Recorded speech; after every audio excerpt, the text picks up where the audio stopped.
On June 14th, 1800, Napoleon Bonaparte, first consul of France, faced complete defeat at the Battle of Marengo when 30,000 Austrian troops surprised his scattered forces. By mid-afternoon, his army was in full retreat and victory seemed impossible. But within hours, one of history's most dramatic battlefield reversals would cement Napoleon's legend and change the fate of Europe. Here's what it was really like to experience Napoleon's greatest comeback. Before we start, if these stories help you sleep, hitting subscribe would be amazing. And I'm curious, where are you listening from? Drop your location and time in the comments. Sometimes I see someone from Tokyo commenting at what's like 3 a.m. my time. Okay? Tonight, we're heading back to the Napoleonic Wars, but before we go anywhere, get comfortable. Seriously, take a second, adjust your pillows, fix that blanket. Where we're going, you're definitely going to want to be settled in. Your eyes flutter open to a damp grey dawn in northern Italy. The first thing that hits you is the soreness. Every muscle in your body aches like you've been trampled by horses. You're not in your cozy bed with its memory foam and clean sheets. No, you're sprawled on hard-packed earth with only a thin, scratchy wool blanket between you and the ground. The June morning should be warm, but there's a chill that seeps right into your bones from the rain-soaked soil beneath you. Around you, thousands of French soldiers are stirring in the pre-dawn light. The smell is, let's just say, an army of men who haven't bathed in weeks creates its own special aroma. Sweat, leather, gunpowder, and something else, that underlying tension that comes before battle. Up. Get up. Citizen. The Austrians are moving. The shout jolts you fully awake. The year is 1800, and you're a soldier in Napoleon Bonaparte's army of reserve. And this day, June 14th, will become one of the most legendary in military history, though right now it just feels like another miserable morning in a foreign country where people keep trying to kill you. You scramble to your feet, grabbing your musket. Your stomach growls painfully. Dinner last night was a half ration of mouldy bread that you had to choke down with some questionable water. The supply wagons are somewhere far behind the army, and foraging parties haven't brought back much. Napoleon's bold strategy of crossing the Alps has gotten you behind enemy lines, but it's also gotten you pretty damn hungry. "They're saying the Austrians are attacking from Alessandria," mutters the soldier next to you, a grizzled veteran named Marcel with a magnificent moustache and a missing front tooth. But that can't be right. The first consul said they'd be retreating. That's the thing about Napoleon Bonaparte. He's a military genius, sure, but even geniuses make mistakes, and this morning he's made a big one.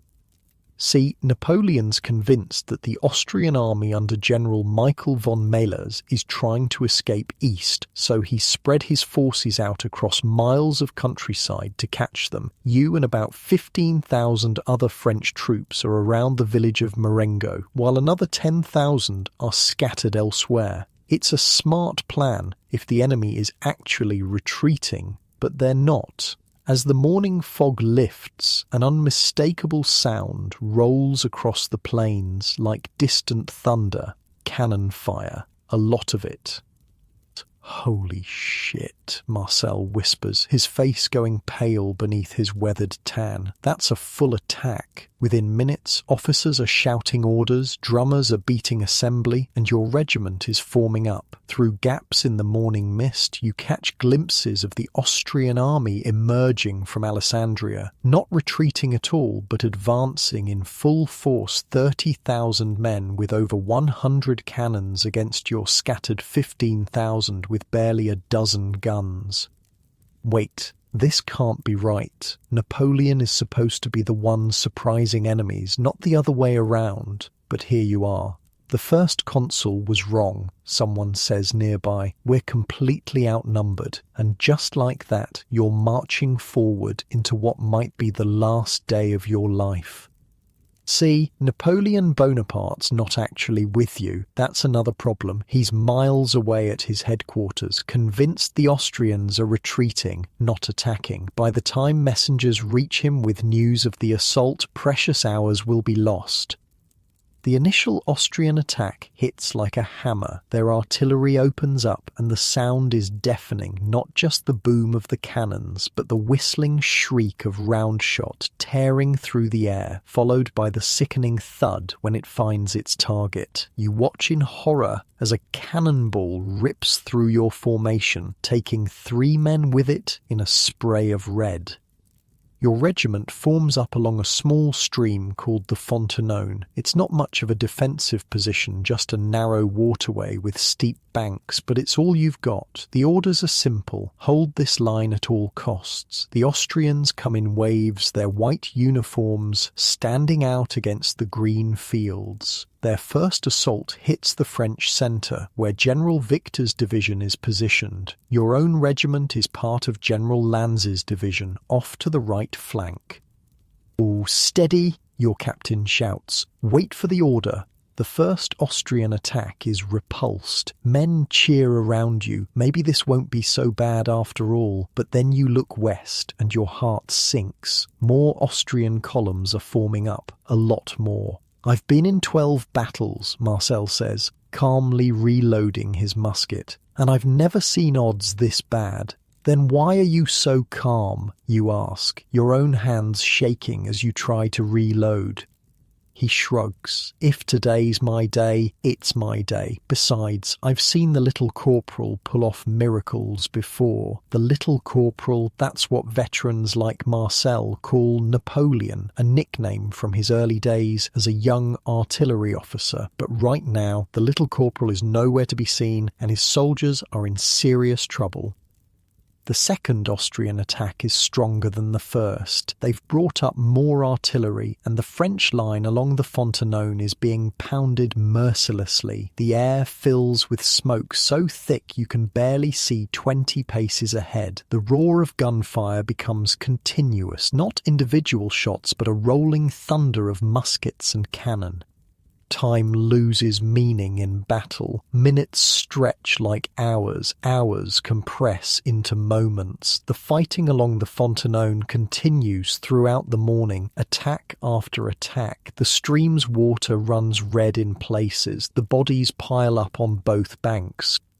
By noon, the situation is dire. The Austrians have found a gap north of your position and are threatening to outflank the entire French line. General Victor's division in the centre is running dangerously low on ammunition. Some units have completely run out, reduced to using their muskets as clubs or throwing stones.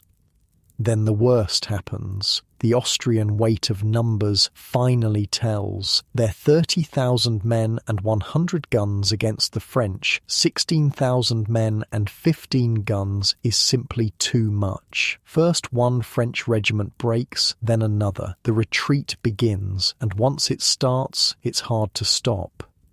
Your captain shouts for an orderly withdrawal, but there's nothing orderly about what follows. The French line collapses, and suddenly you're running eastward across those same fields you defended all morning. Austrian cavalry appears, charging into the retreating French infantry. Men who stop to make a stand are cut down. "Stay together," Marcel shouts over the chaos. "If we scatter, we're dead." Your regiment manages to maintain some cohesion as it falls back, fighting a desperate rearguard action. But all around you, the French army is disintegrating. By 3 in the afternoon, the battle seems utterly lost. The French have been driven back almost a mile from their original positions, leaving behind their dead, their wounded, and most of their artillery. This is what defeat looks like. Complete catastrophic defeat. And somewhere in the middle of all this chaos, a messenger finally reaches Napoleon Bonaparte with the news that his army is fighting for its life. The story goes that when Napoleon heard the distant sound of cannon fire that morning, he dismissed it. Just a reconnaissance in force, he supposedly said. Even Napoleon Bonaparte, first consul of France and arguably the greatest military mind of his generation, could make a colossal misjudgment.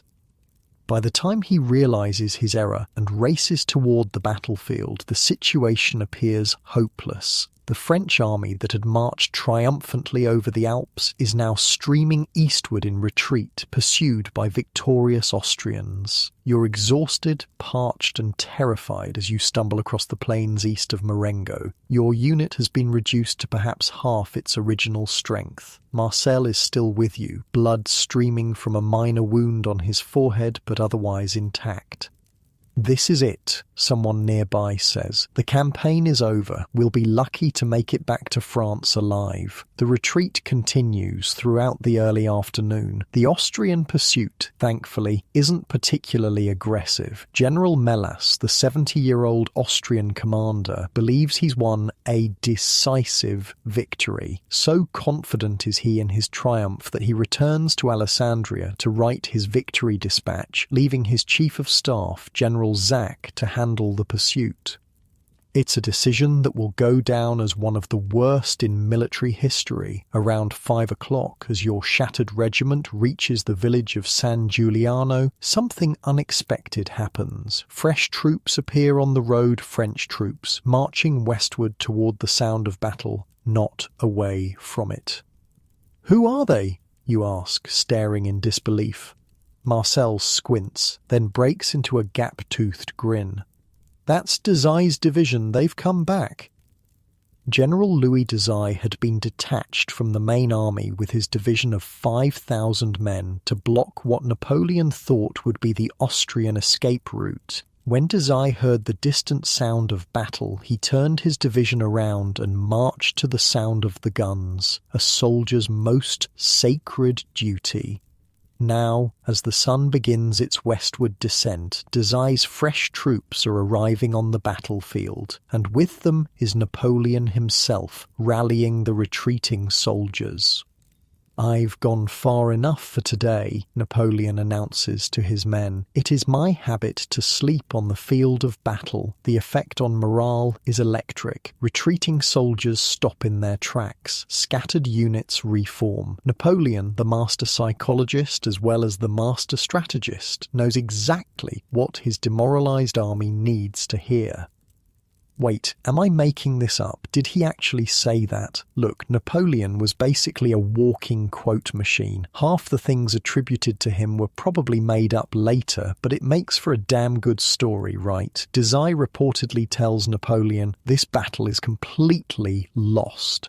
But it's only 3 o'clock. There is still time to win another. And that's exactly what they set out to do.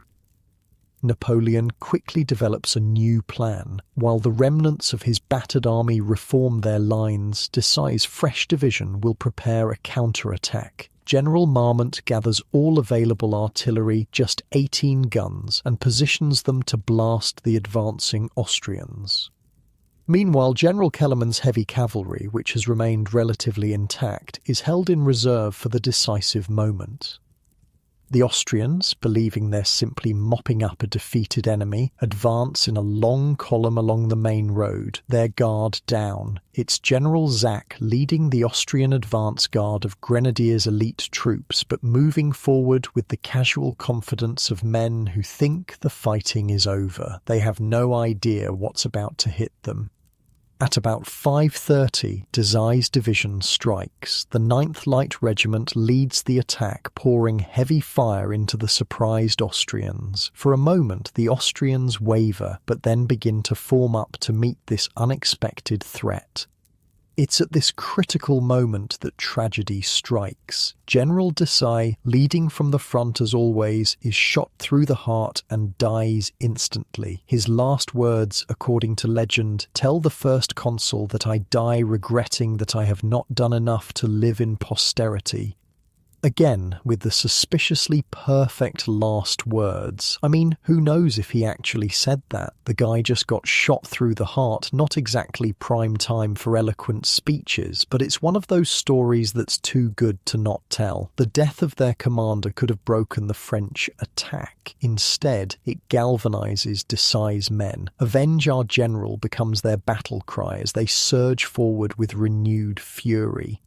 And then comes the masterstroke. As the Austrians struggle to deploy from column into line to meet Desailles' infantry attack, Napoleon gives the signal. General Kellerman's 400 heavy cavalrymen mounted on massive horses and armed with long straight swords charge directly into the Austrian flank. The impact is devastating. The Austrian grenadiers, caught in an awkward formation and hit from an unexpected direction, crumble under the cavalry charge. Within minutes, what had been a victorious Austrian army disintegrates into panic. Over 2,000 surrender on the spot, including General Zach himself. The French counterattack spreads across the battlefield like wildfire. Units that had been retreating in defeat just hours earlier are now charging forward, driving the stunned Austrians back toward Marengo and the Bormida River.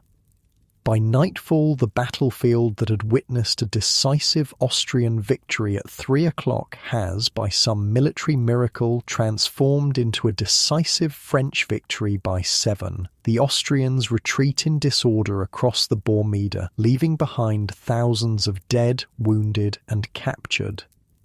You and Marcel, who hours earlier had been certain you were facing defeat and possibly death, now find yourselves standing victorious on the same ground you'd been forced to abandon. The cost has been terrible, nearly 6,000 French casualties, but the Austrians have lost even more heavily, with 8,000 killed, wounded, or captured. As darkness falls, Napoleon Bonaparte stands triumphant on the battlefield of Marengo. This victory, snatched from the jaws of defeat, will cement his position as first consul of France and pave the way for his eventual coronation as emperor. And as for you and Marcel, you're alive, which is more than can be said for many of your comrades. You're exhausted, hungry, and blood-spattered, but alive. The next morning, the Austrian commander, General Melas, the man who'd been so confident of victory that he'd returned to Alessandria to write his triumphant dispatch, sends negotiators to Napoleon. The armistice he signs will give France control of northern Italy and cement Napoleon's reputation as a military genius. What no one mentions, of course, is how close it had been, how near to total disaster. In later years, Napoleon would rewrite the history of Marengo, downplaying his initial mistake and the role of men like Desailles and Kellerman in salvaging victory. The official narrative would become one of strategic brilliance rather than a desperate comeback. But those who were there, men like you and Marcel, would know the truth, that Marengo wasn't just a victory, it was a miracle. That evening, legend has it that Napoleon, hungry after his near-defeat turned stunning victory, asked his chef to prepare him a meal. The chef, finding little in the way of provisions, cobbled together a dish using a scrawny chicken, tomatoes, garlic, and other ingredients foraged from nearby farms. This improvised dish would become known as chicken Marengo, supposedly one of Napoleon's favourites thereafter. Like many good stories, it's probably not entirely true. Napoleon's chef at the time, a man named Dunand, wasn't even with him at Marengo, and tomatoes weren't common in northern Italian cuisine of the period. But again, why let facts get in the way of a good story? As you sit by a campfire that night, sharing a meagre meal with Marcel and the other survivors, the magnitude of what you've just lived through begins to sink in. You've witnessed one of history's most dramatic battlefield reversals, a defeat transformed into victory through a combination of leadership, courage, and simple luck. The little corporal pulled it off again, Marcel says, gnawing on a piece of bread. Don't know how he does it. But you were there. You saw how close it came to disaster, and you can't help but wonder how many more miracles can one man's luck provide? How many more times can defeat be turned to victory? For now, though, you're simply grateful to be alive as you stretch out on the hard ground, your body aching from the day's exertions. As you drift towards sleep, the sounds of the army settling down for the night surround you, so different from the peaceful quiet of your bedroom back home.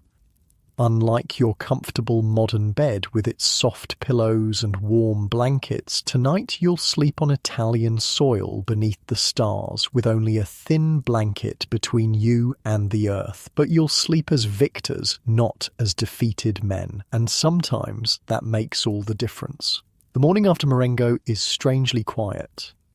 Dawn breaks over a landscape transformed by violence. Yesterday, these fields outside Alessandria were green with summer crops. Now they're churned to mud and stained dark with blood. The air carries the metallic tang of gunpowder mixed with something worse, the beginning of decay, as thousands of bodies lie where they fell. You're one of the lucky ones. You survived. Your regiment took heavy casualties, almost 40%, but you and your friend Marcel made it through with nothing worse than exhaustion and a few scrapes. As you pick your way through the battlefield, helping to collect the wounded, the reality of yesterday's miracle victory sinks in. The French soldiers around you move with the hollow-eyed 1,000-yard stare that comes after cheating death. Nobody's celebrating. There's too much work to do, too many friends to bury. This is the part they never tell you about in the recruiting speeches, Marcel mutters, helping you carry a wounded man to the field hospital, really just a collection of tents where overworked surgeons labour non-stop, their aprons so soaked with blood they look like butchers. The day after glory. The wounded man between you whimpers as you jolt over uneven ground. He can't be more than 16, a drummer boy caught by Austrian grape shot. His left leg is a mangled mess below the knee. He'll lose the leg, Marcel says quietly, making sure the boy can't hear. If he's lucky, that's all he'll lose. Death doesn't always come quickly on the battlefield. Sometimes it lingers for days as infection sets in. You've seen it before, the slow spread of putrefaction, the fever, the delirium, men begging for water, then begging for death. You reach the hospital tents and surrender your burden to a harried medical orderly. The smell inside is overwhelming: blood, urine, feces, and the sickly sweet odour of gangrene. The sound is worse: moans, screams, and the terrible wet sounds of surgery performed without anaesthesia. "Come on," Marcel says, pulling you away. "Nothing more we can do here." As you walk back toward your regiment's position, you pass a different kind of tent, larger, with guards posted outside. The Emperor's tent. Not that he's Emperor yet. In 1800, Napoleon Bonaparte is still just the first consul of France, technically one of 3 men sharing power. But everyone knows who's really in charge. They say he slept on the battlefield last night, Marcel tells you, just like he promised. You believe that? You ask.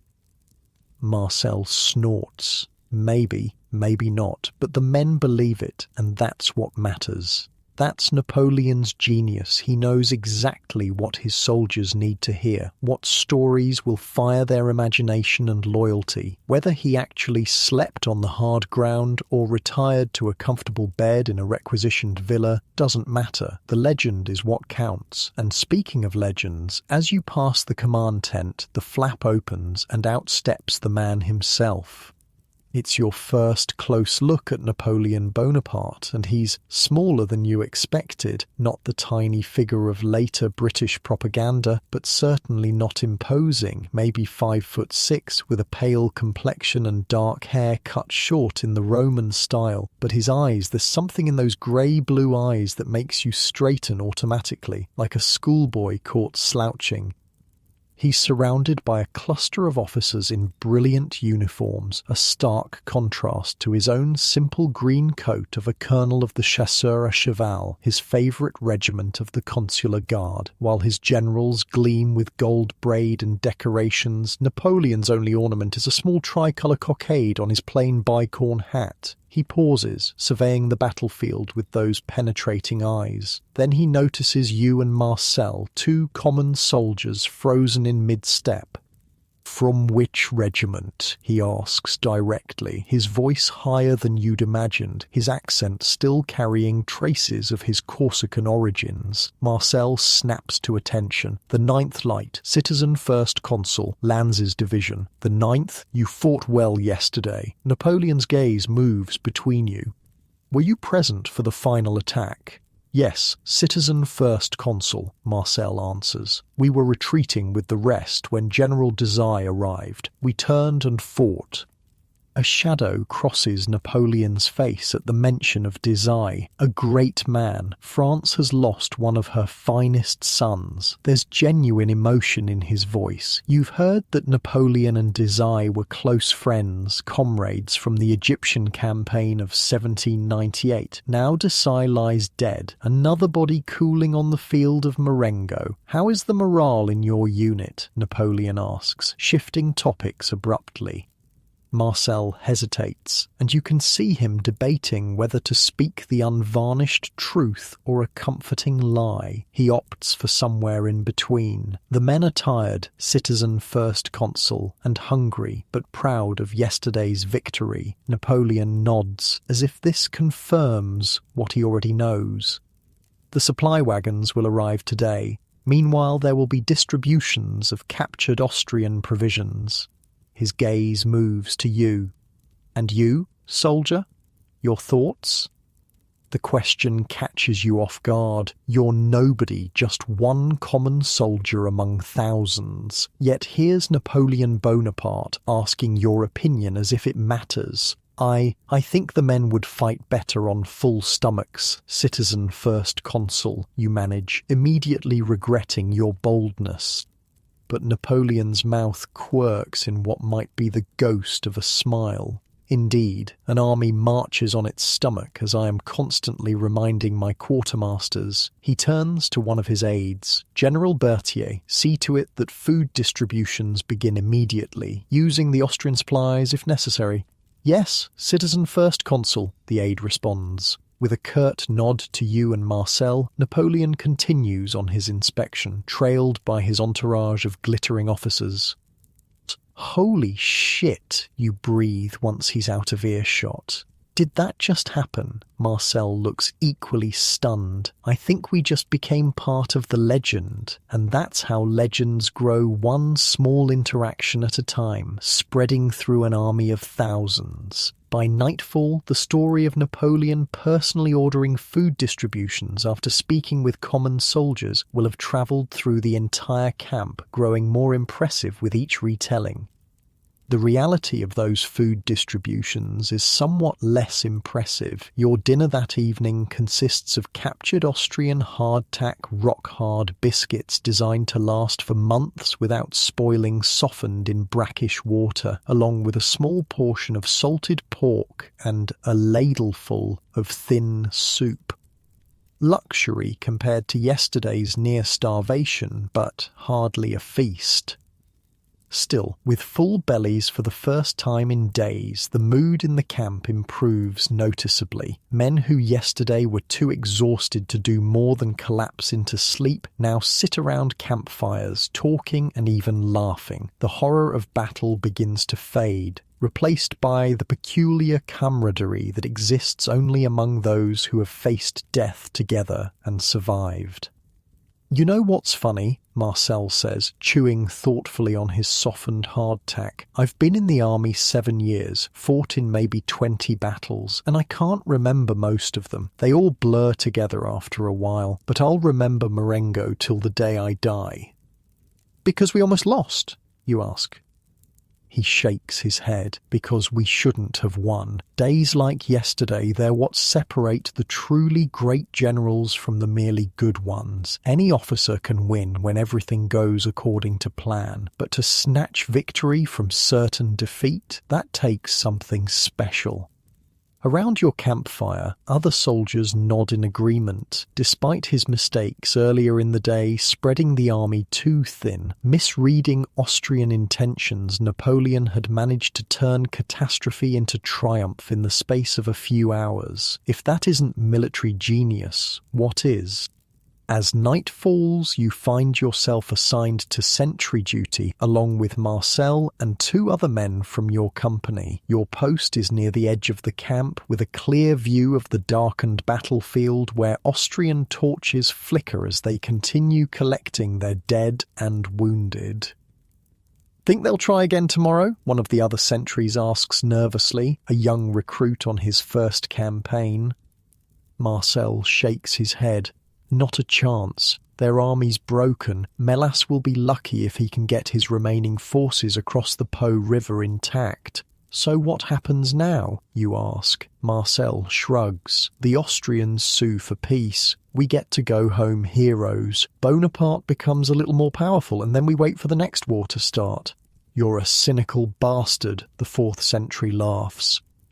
7 years in Bonaparte's armies will do that to you, Marcel replies, but there's no bitterness in his voice. Despite his cynicism, you know he admires Napoleon. They all do, these veterans who followed him from victory to victory across Italy, Egypt, and now back to Italy again. The night passes slowly. You fight to stay awake, pinching yourself and pacing to keep from nodding off. Falling asleep on sentry duty is punishable by death, though in practice, first offences are usually handled with a brutal flogging instead. Neither option appeals to you. Around midnight, you notice movement on the darkened plain. Tensing, you raise your musket, peering into the gloom, but it's not an Austrian patrol, it's a woman moving among the bodies with a lantern. "What the hell?" the young recruit whispers. "Who is that?" "Camp follower," Marcel says grimly, "robbing the dead." In every army, there are women who follow the troops' wives, lovers, laundresses, cooks, and yes, scavengers who strip the battlefield of valuables after the fighting ends. It's a grim business, but a profitable one. "Shouldn't we stop her?" you ask. Marcel shrugs. "Why? The dead have no use for coins or rings, and she's probably got children to feed." It's another harsh reality of war that the romantic paintings and heroic poems never mention the desperate ecosystem that springs up around armies. For every soldier in Napoleon's forces, there's at least one civilian whose livelihood depends on the military machine. Sutlers selling food and drink, women washing clothes and tending the sick, craftsmen repairing equipment, and less savoury characters providing gambling, prostitution and other vices. Dawn arrives with a thin drizzle that turns the churned earth to mud. Your sentry duty over, you trudge back to your regiment's position, looking forward to a few hours of sleep before whatever tasks the day brings. But as you approach the camp, you notice unusual activity, officers shouting orders, men forming into columns, supply wagons being loaded. "What's happening?" you ask a passing sergeant. "We're moving out," he answers. "First consul's orders. The whole army's heading east." East? But the Austrians retreated west. The sergeant gives you a look that suggests he's questioning your intelligence. "We're not chasing them, you idiot. We're going to Milan. Word is Bonaparte's negotiating an armistice, but he wants to do it from a position of strength. That means securing northern Italy." This is classic Napoleon never resting, always pushing forward, using momentum to multiply the impact of victory. While other generals might have paused to rest their troops after a battle like Marengo, Bonaparte is already thinking 3 moves ahead, positioning his forces to maximize political leverage. Within hours, the entire French army is on the move, leaving behind burial details to inter the dead of both sides. The rain continues, turning the roads to muddy tracks that suck at your boots with every step. The march is miserable, cold, wet, exhausting, but at least you're alive to suffer through it, which is more than can be said for the thousands left behind in the fields of Marengo. Marcel walks beside you, somehow maintaining his usual stoic expression despite the discomfort. "You know what's strange?" he says after several miles of silent trudging. "This campaign's lasted barely a month, but it feels like a year." He's right. It's hard to believe that just weeks ago you were part of the army of reserve assembling at Dijon in eastern France. From there, you'd marched to Geneva, then undertaken the grueling crossing of the Alps via the Great St. Bernard Pass, a feat that military historians would later rank alongside Hannibal's famous crossing 2,000 years earlier. The reality of that crossing had been far less romantic than Jacques-Louis David would later paint it. No rearing charger for Napoleon, who actually rode a sure-footed mule, no dramatic cape billowing in mountain winds, just thousands of men struggling up narrow paths, dragging artillery pieces disassembled and carried in hollowed-out tree trunks, losing fingers to frostbite and comrades to avalanches. After descending into Italy, you'd fought a series of small but sharp engagements as Napoleon manoeuvred to cut the Austrian supply lines. Then came Marengo itself, the battle that had nearly ended in disaster before becoming Bonaparte's latest miracle. And now you're marching again, eastward toward Milan, the capital of Lombardy and the political prize of the campaign. Your feet hurt, your uniform chafes where it's soaked through, and your empty stomach reminds you that the promised supply wagons still haven't fully caught up with the army. But the column's mood is surprisingly upbeat. Victory has a way of making discomfort more bearable. Men sing as they march old revolutionary songs mostly, with a few bawdier tavern tunes mixed in. Officers who might normally crack down on such informality let it pass. After Marengo, the army has earned some latitude. 3 days later, you reach Milan. The city welcomes the French army as liberators, at least officially. Civic leaders who only weeks earlier had pledged loyalty to Austria now proclaim their eternal devotion to France and First Consul Bonaparte. Flags are raised, speeches made, victory parades organised.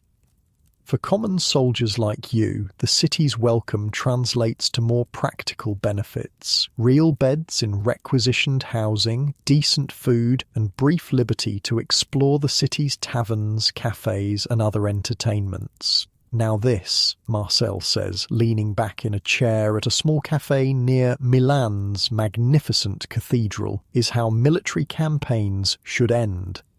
You have to agree. After weeks of hard marching, inadequate rations, and the terror of battle, civilization feels like an impossible luxury. The coffee in your cup is hot and strong, the bread on your plate is fresh, and for the first time in memory, you don't smell of sweat, mud, and gunpowder, having taken advantage of actual bathing facilities at your billet.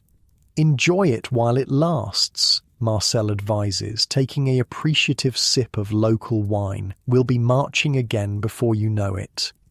You think so? I heard the Austrians are negotiating. Marcel nods. They are, but signing papers doesn't mean the war's over. They're still fighting in Germany, and even if peace comes tomorrow, Bonaparte will find another war soon enough. He always does.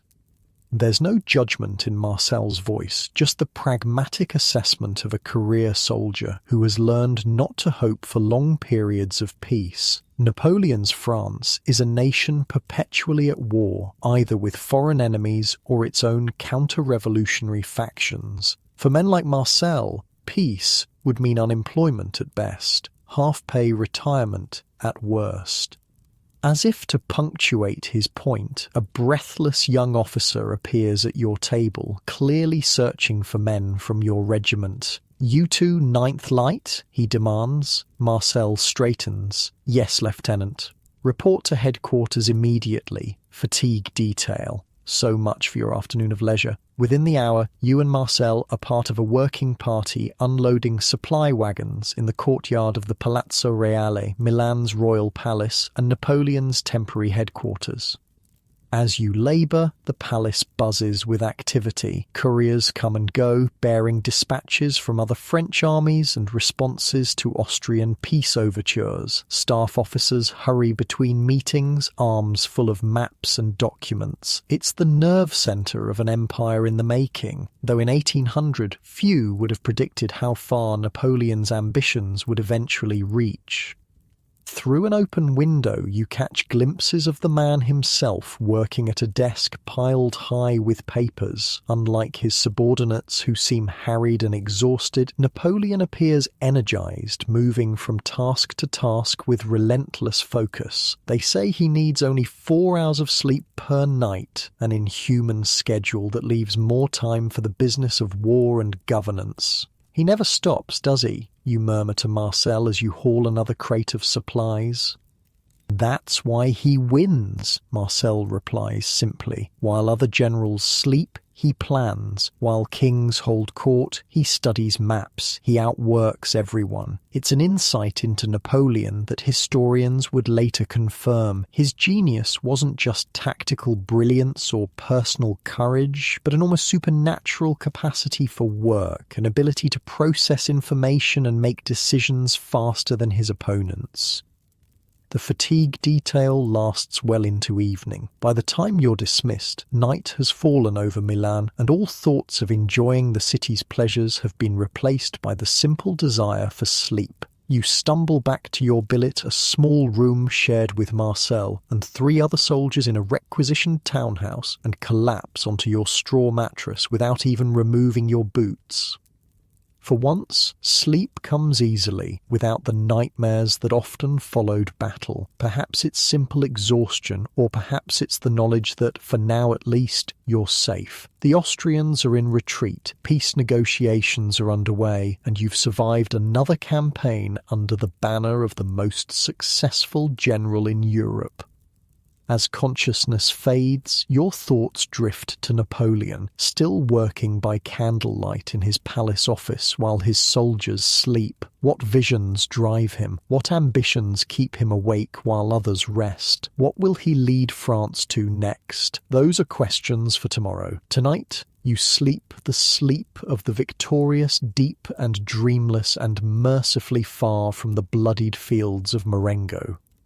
A week passes in Milan. The rhythm of military occupation settles into something almost resembling normal life. Your regiment is assigned to guard duty at various points throughout the city. Mundane work compared to the terror and glory of battle, but nobody's complaining. Guard duty means regular meals, dry beds, and a distinct lack of people trying to kill you. After Marengo, such simple comforts feel like luxury. Today, you're posted outside the Palazzo Serbelloni, a magnificent aristocratic residence where high-level negotiations between French and Austrian representatives are taking place. The Austrians have sent Count Joseph von Neipperg to hammer out armistice terms with Napoleon's chief of staff, General Alexandre Berthier. "Stand up straight," Marcel hisses as a group of officers approaches the palace entrance. That's Berthier himself. You stiffen to attention as General Berthier passes, trailed by aides carrying map cases and document folios. He barely glances at you and Marcel, just 2 more anonymous soldiers among thousands. "Think they'll reach an agreement today?" you ask once the officers are inside. Marcel shrugs. They will eventually. The Austrians don't have much choice after Marengo. It's just a question of how many concessions Bonaparte squeezes out of them. And then we go home? Marcel gives you a pitying look. Maybe you do, if your enlistment's up. The rest of us go wherever Bonaparte points next. The doors open again, and this time it's the Austrian delegation arriving, somber men in white uniforms with green facings, their faces carefully blank as they pass between French guards. You notice they still wear their sidearms, a diplomatic courtesy that acknowledges their status as negotiators rather than prisoners. "That's Nyperg," Marcel says quietly, nodding toward a tall, distinguished-looking Austrian. "They say he's sleeping with Napoleon's wife back in Paris." "What? You nearly drop your musket in shock. How would you even know that?" "Rumours. The army runs on 'em. Probably not true, but makes for good gossip." Ironically, while the rumour about Josephine and Nyperg in 1800 was false, history would take a strange turn. Years later, after Napoleon divorced Josephine and married Marie-Louise of Austria, Nyperg would indeed become Marie-Louise's lover and eventually her husband after Napoleon's final defeat. But that's the future. For now, Count Nyperg is just a defeated Austrian trying to salvage what he can from negotiations with the victorious French. The morning passes slowly. Guard duty is mind-numbingly dull hours of standing at attention, punctuated by brief moments of activity when someone enters or exits the palace. Your legs ache, your back stiffens, and boredom becomes its own special form of torture. "What do you think they're talking about in there?" you ask Marcel during a quiet moment. "Territory, money, prisoners, the usual." Marcel's been through this before in previous campaigns. Bonaparte will demand northern Italy, maybe parts of Germany too. The Austrians will try to keep as much as they can. Eventually they'll reach a compromise that neither side loves, but both can live with. "And that's peace?" Marcel snorts. "That's a pause. Big difference." Around midday, the negotiations break for lunch. Servants appear with trays of food and wine, not for the guards, of course, but for the diplomats inside. The smell of roasted meat and fresh bread wafts through the open doors, making your stomach growl despite the bread and cheese you had for breakfast. "Christ, I'm starving," you mutter. "Always are on guard duty," Marcel commiserates. "It's the standing still, burns more energy than marching somehow." As the diplomatic lunch continues inside, you notice a small commotion at the far end of the street. A crowd is gathering, parting to make way for someone. Then you hear it, the growing sound of cheers and applause, moving closer. "Bonaparte," Marcel says, straightening his posture. "Has to be." He's right. Moments later, Napoleon himself appears, walking briskly toward the palace. Unlike his usual military entourage, he's accompanied by just 2 aides and seems to be in civilian dress, a simple dark coat and white breeches rather than his military uniform. The crowd follows at a respectful distance, ordinary Milanese citizens straining for a glimpse of the man who has become the most famous figure in Europe. Some call out his name, others simply applaud. Napoleon acknowledges them with brief nods but doesn't slow his pace. As he reaches the palace steps, you and Marcel snap to attention, presenting arms with parade ground precision. Napoleon pauses, his sharp gaze taking in your regiment's insignia. "The 9th Light," he remarks. "You were at Marengo." "Yes, citizen first consul," you both answer in unison. Napoleon studies your faces for a moment, and to your surprise, a flicker of recognition crosses his features as he looks at you. "We've met before, soldier." You're stunned that he remembers. "Yes, citizen first consul, the morning after the battle." He nods, satisfied. "How is morale in the city?" "Good, citizen first consul," Marcel answers. "The men are well rested and well fed." "Excellent. They've earned it." With that, Napoleon continues into the palace, leaving you and Marcel exchanging astonished glances. "Did that just happen?" you whisper once he's gone. "Again?" "His memory is unnatural," Marcel says, shaking his head in wonder. "They say he knows thousands of his soldiers by name, remembers details about their service, their hometowns, their families."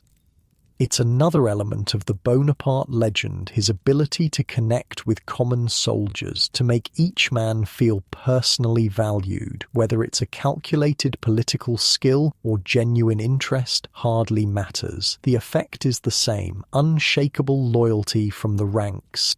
Inside the palace, the tempo of negotiations shifts with Napoleon's arrival. Though you can't hear what's being said, the pattern of people coming and going, aides rushing with documents, officers being summoned and dismissed, suggests increasing urgency. "He's taking over," Marcel observes. "Berthier was just keeping the chair warm."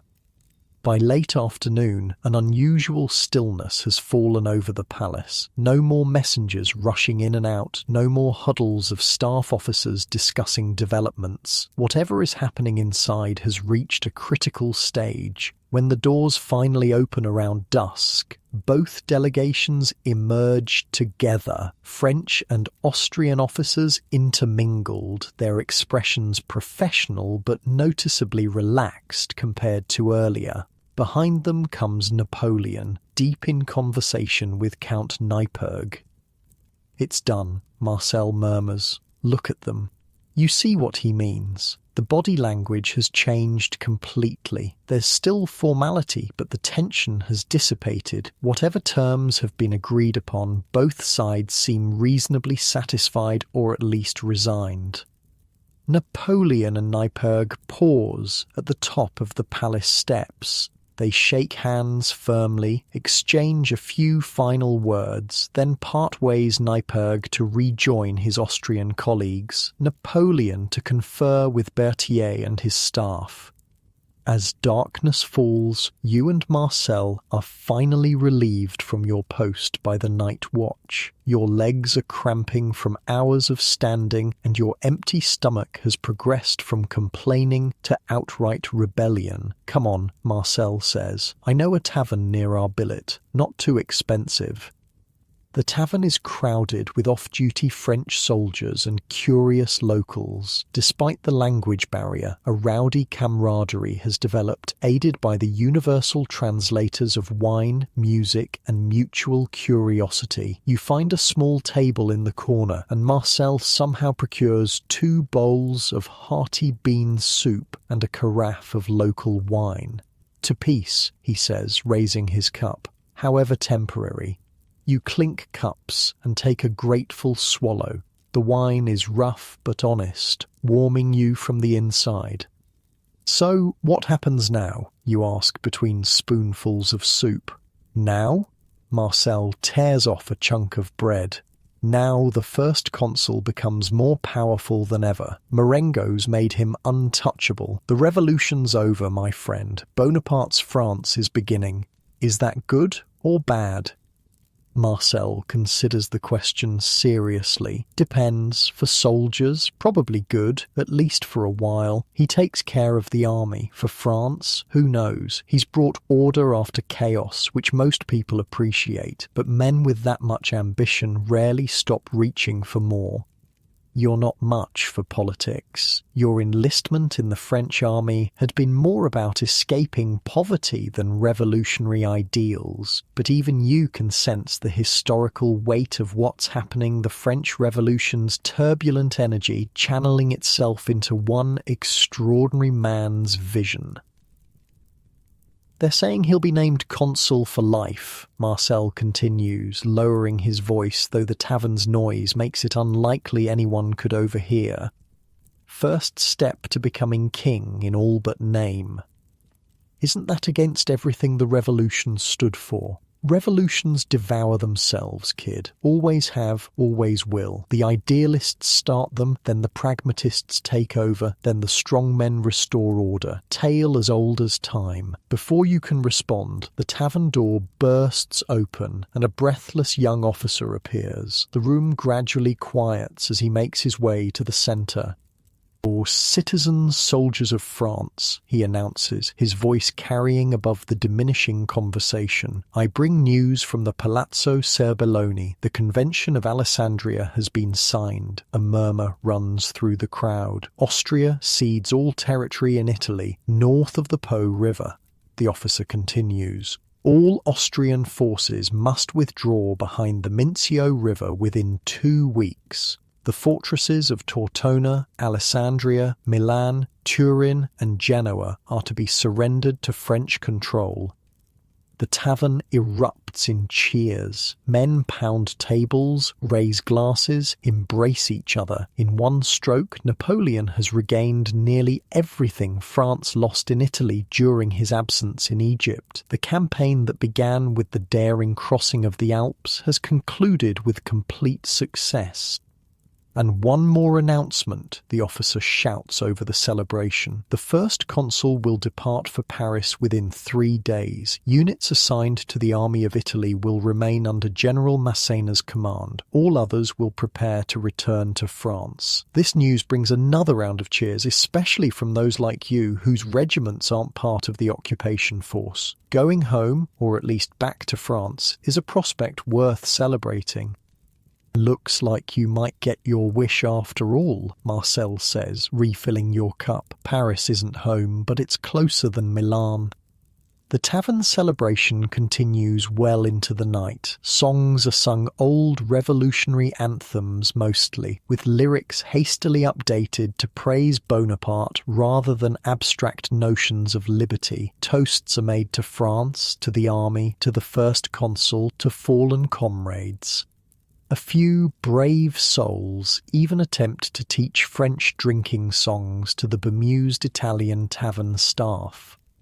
It's past midnight when you and Marcel finally stagger back to your billet, pleasantly drunk and buoyed by the news of peace and homeward movement. The streets of Milan are still lively despite the hour other soldiers and civilians continuing impromptu celebrations. Torches and lanterns illuminating the ancient thoroughfares. "You know what's strange?" Marcel slurs slightly as you navigate the narrow lanes. "This whole campaign, barely 6 weeks from start to finish, crossed the Alps, won some skirmishes, lost a battle, won it again, secured northern Italy, signed a peace treaty. 6 weeks. Most campaigns take years." He's right. The speed of the Italian campaign has been breathtaking, a testament to Napoleon's style of warfare, rapid movement, decisive concentration of forces, and immediate political exploitation of military success. It's a new kind of war for a new century, and conventional powers like Austria are struggling to adapt. The next morning brings the predictable consequences of celebratory excess-pounding headaches and queasy stomachs, but it also brings new orders. Your regiment, along with several others from Lanz's division, will indeed be returning to France as part of Napoleon's escort. "Could be worse," Marcel comments as you pack your meagre belongings. "Escort duty means decent roads and regular supplies. Better than staying here to garrison Milan through winter." The preparations for departure consume the next 2 days. Equipment is checked, damaged items replaced, ammunition distributed, administrative matters are handled with surprising efficiency, pay arrears settled, casualty lists finalized, commendations recorded. Throughout it all, a sense of accomplishment permeates the army. These men have participated in something extraordinary, a campaign that will feature in history books and military academies for generations to come. They've followed Napoleon Bonaparte over the Alps, like Hannibal's legendary crossing, fought against overwhelming odds at Marengo, and emerged victorious. On the morning of the 3rd day, you assemble with your regiment in Milan's main square. The mood is festive despite the early hour. Local dignitaries have organised a farewell ceremony, complete with speeches, musical performances, and presentations of ceremonial gifts to Napoleon and his senior officers. Napoleon himself appears just as the sun fully clears the horizon. He's back in military uniform now, the simple green coat of a colonel of the chasseurs à cheval that he prefers for travel. He looks rested and energized, a man satisfied with his accomplishments but already focused on what comes next. The farewell ceremony is mercifully brief by diplomatic standards, less than an hour of speeches and formalities before the order is given to march. As the regiments form into column, Napoleon rides to the head of the procession, accompanied by his personal guard and senior staff.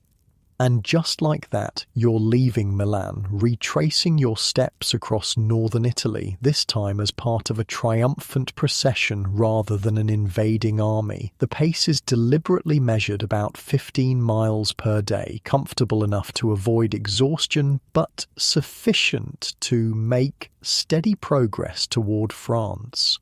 So different from coming here, you comment to Marcel as you march. No forced marches, no short rations, no Austrians trying to kill us. Enjoy it, he advises. Peace never lasts. The journey takes on an almost ceremonial quality. In each town and village, local officials organise welcomes for the first consul. Women toss flowers, children wave improvised tricolour flags. Feasts are prepared for officers while common soldiers receive at least token hospitality. It's like a Roman triumph, Marcel observes after one such reception. The conquering hero returns in glory. The comparison is apt. Napoleon has consciously modelled many aspects of his public image on ancient Rome, from his close-cropped Brutus hairstyle to the eagles that will soon crown French regimental standards. The Roman parallels feed his legend and align him with classical virtues of discipline, courage, and civic duty. 6 days into the journey, you reach the foothills of the Alps, the same mountains that posed such a formidable challenge during your advance into Italy now stand as the final barrier between you and France. But this crossing will be different: better weather, established routes, proper supplies. The night before beginning the ascent, your regiment camps near a small Italian village nestled against the mountain's slopes. As darkness falls, campfires blossom across the valley floor, thousands of pinpricks of light marking the presence of Napoleon's returning army.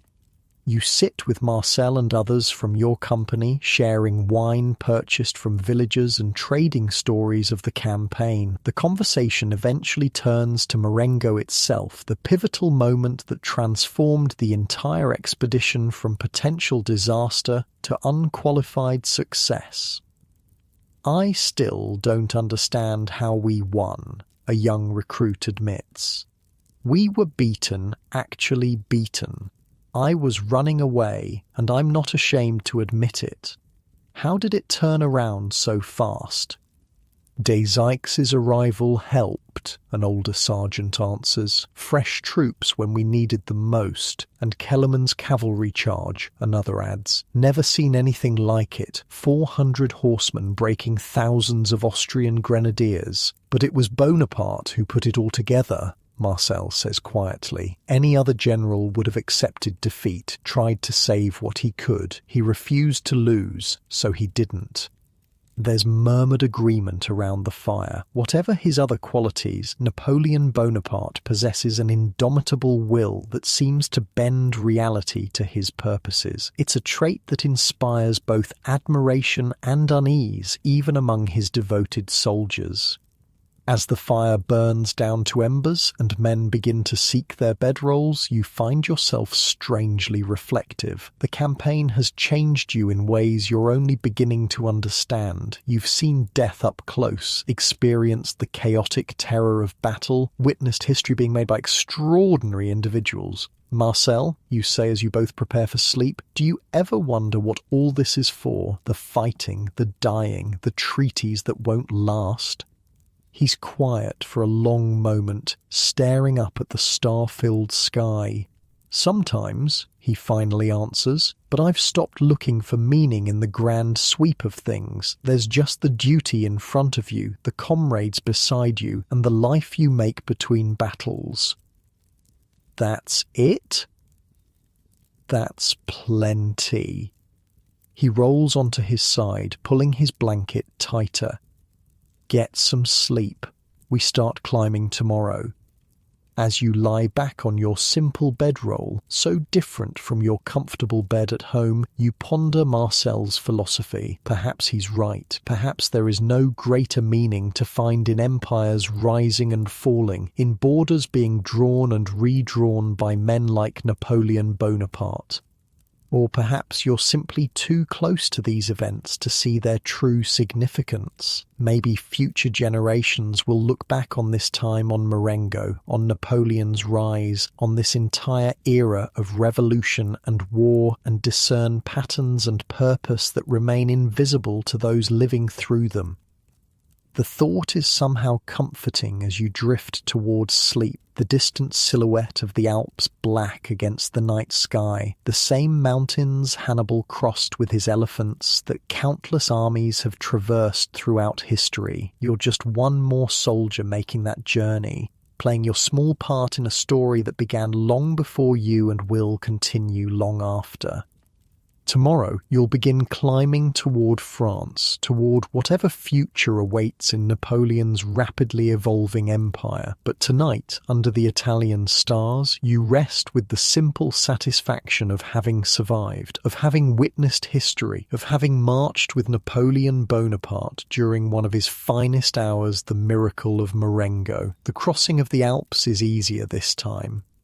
Instead of the treacherous St. Bernard Pass with its narrow paths and deadly precipices, Napoleon's returning column takes the broader, gentler Mont Cenis route. Instead of spring snowstorms and freezing temperatures, you march under clear summer skies. Instead of dragging disassembled artillery through snow and ice, you travel with minimal baggage on well-maintained roads. It's almost disappointingly mundane after the legendary difficulty of your outward journey. Not quite as heroic this time, is it? Marcel comments as you make steady progress up the switchback path. Won't make for such a dramatic painting. He's referring to rumours that Napoleon has commissioned artwork depicting his Alpine crossing, though the actual paintings wouldn't appear until months later. When they did, Jacques-Louis David's famous portrayal would show Napoleon on a rearing stallion, cloak billowing dramatically, pointing the way forward like a conquering Caesar. The reality had been far less romantic. Bonaparte crossing on a sure-footed mule, wearing a plain greatcoat rather than a theatrical cape, guided by local shepherds rather than leading from the front. History and truth don't always match up, you observe. Marcel laughs. Now you're getting it. Half of what they'll say about this campaign will be bullshit, but impressive bullshit that serves France. So who cares? 3 days of steady climbing brings you to the pass itself. At the summit, many soldiers pause to look back at Italy spread below the land you fought for, conquered, and are now leaving behind. From this height, there's no sign of battlefields or blood, just peaceful valleys, distant villages, and the hazy blue shimmer of lakes. Hard to believe men die for places seen from this distance, a soldier next to you murmurs. The descent into France is almost celebratory. Word of Marengo has spread ahead of you, and villages along your route prepare welcomes for the returning army. Flowers are strewn in your path, local wine flows freely, and young women seek souvenirs from soldiers who fought in the famous victory. Told you, coming home is better than going to war, Marcel says, accepting a cup of wine from a smiling Savoyard girl. The deeper you move into France, the more elaborate these welcomes become. In larger towns, local officials organise formal receptions for Napoleon, while common soldiers like you benefit from public banquets and simple but genuine hospitality. This isn't just spontaneous gratitude. The government in Paris has been working overtime to shape the narrative of Marengo, transforming what was nearly a catastrophic defeat into a story of Napoleon's military genius. Bulletins describing the battle have been published in every newspaper in France, each version more flattering to the first consul than the last. By the time you reach Lyon, 10 days after crossing the Alps, the entire city seems to have turned out to welcome Napoleon. banners hang from windows, civic guards stand at attention along the route, and crowds press close to catch a glimpse of the man himself. Your regiment is assigned to crowd control, keeping the route clear for Napoleon's procession through the city. It's not glamorous duty, but it offers an excellent view of the proceedings.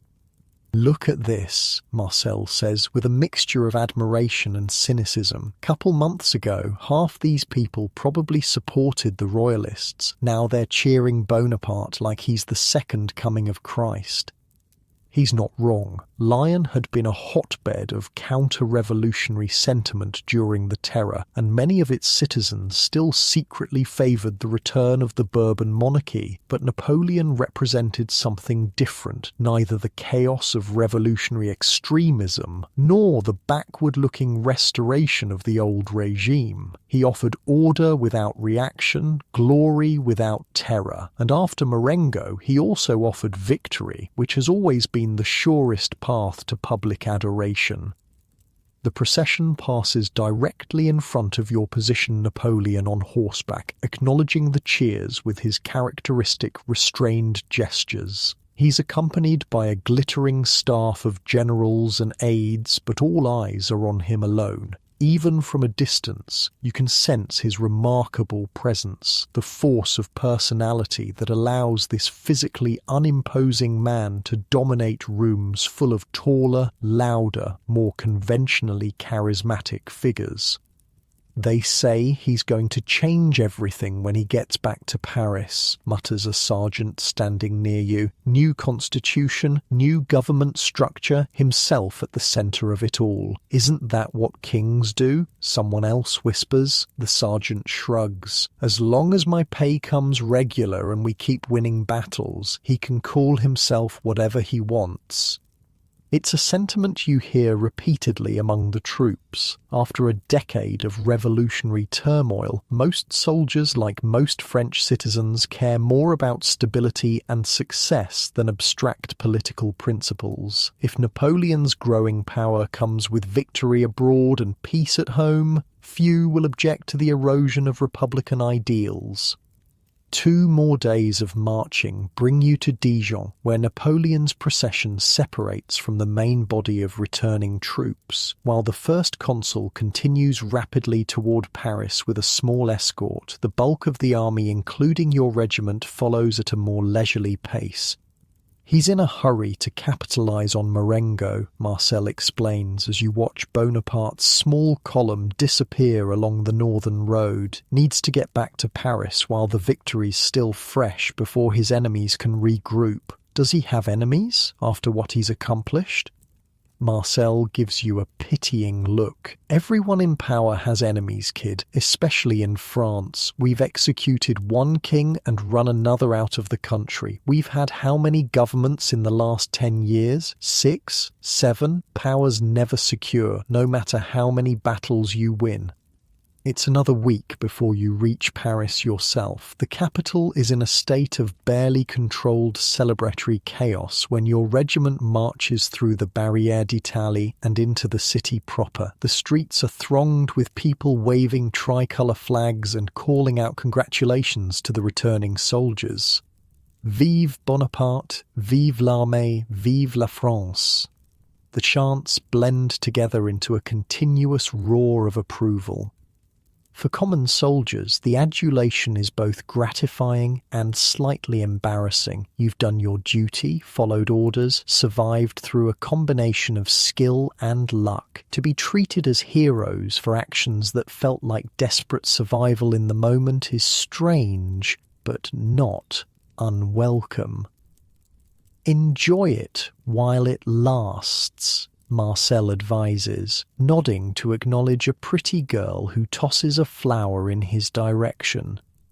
Public memory is short. Next week they'll be complaining about the price of bread again. Your regiment is billeted in a former monastery near the Seine, hastily converted to military housing. After weeks on the road, sleeping on ground or in peasant haylofts, the simple barracks feel luxurious, actual beds with straw mattresses, washing facilities, and a mess hall serving regular hot meals.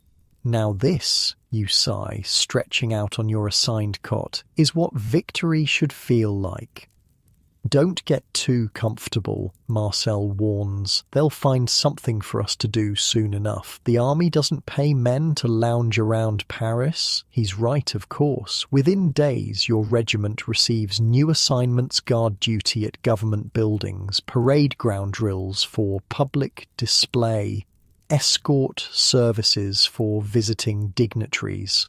It's not combat, but it keeps you busy and visible. A constant reminder to Parisians of the military foundations supporting Bonaparte's government.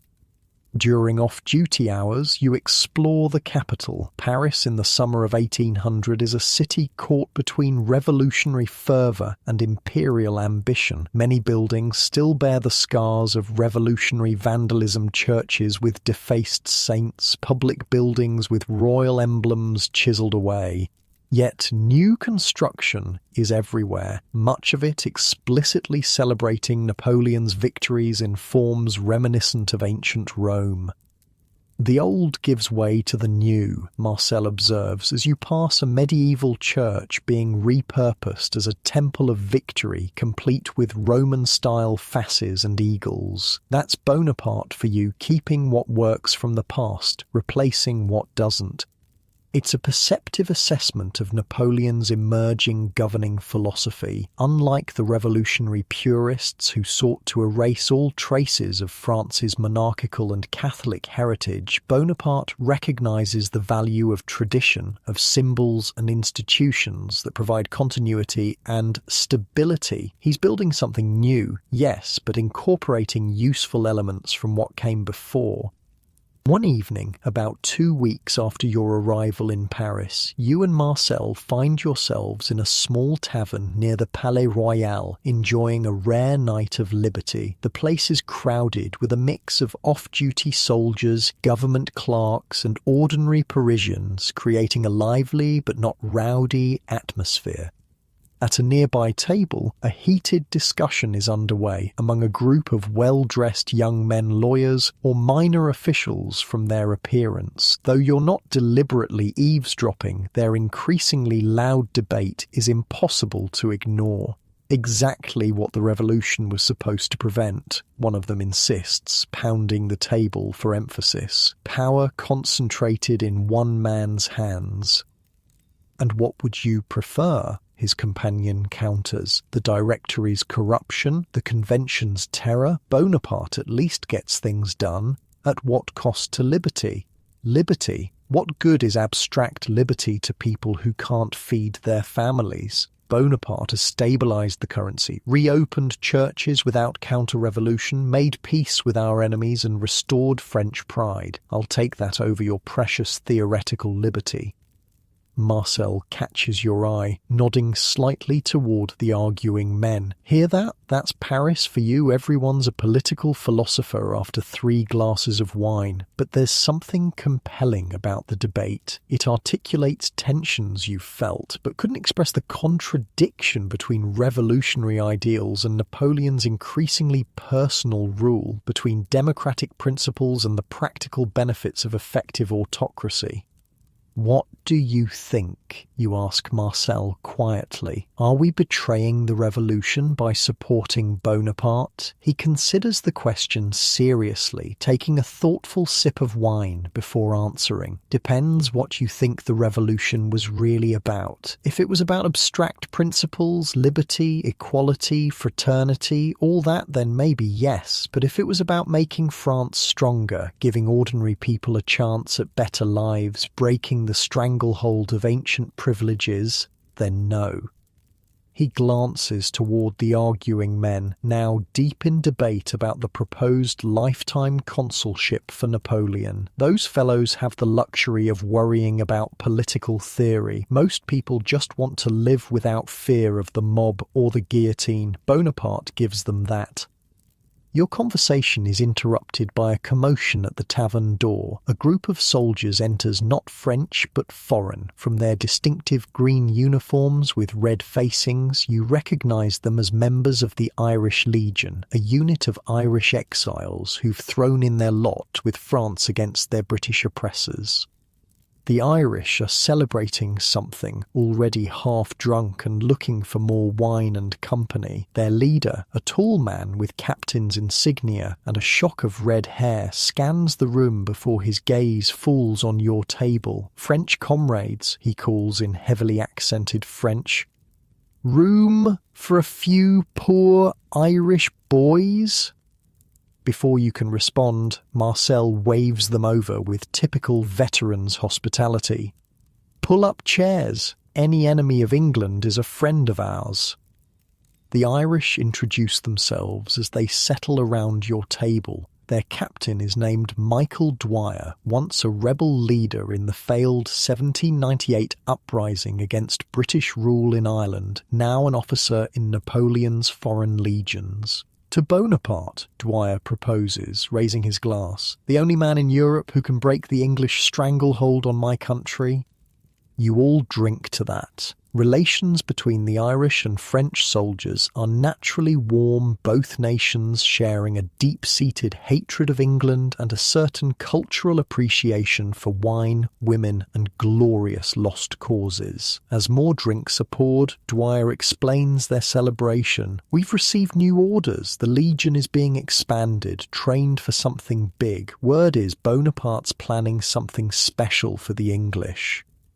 "Another invasion?" Marcel asks, lowering his voice despite the tavern's noise. Dwyer shrugs. "Who knows, but we're recruiting every Irishman we can find, training harder than ever. Something's coming."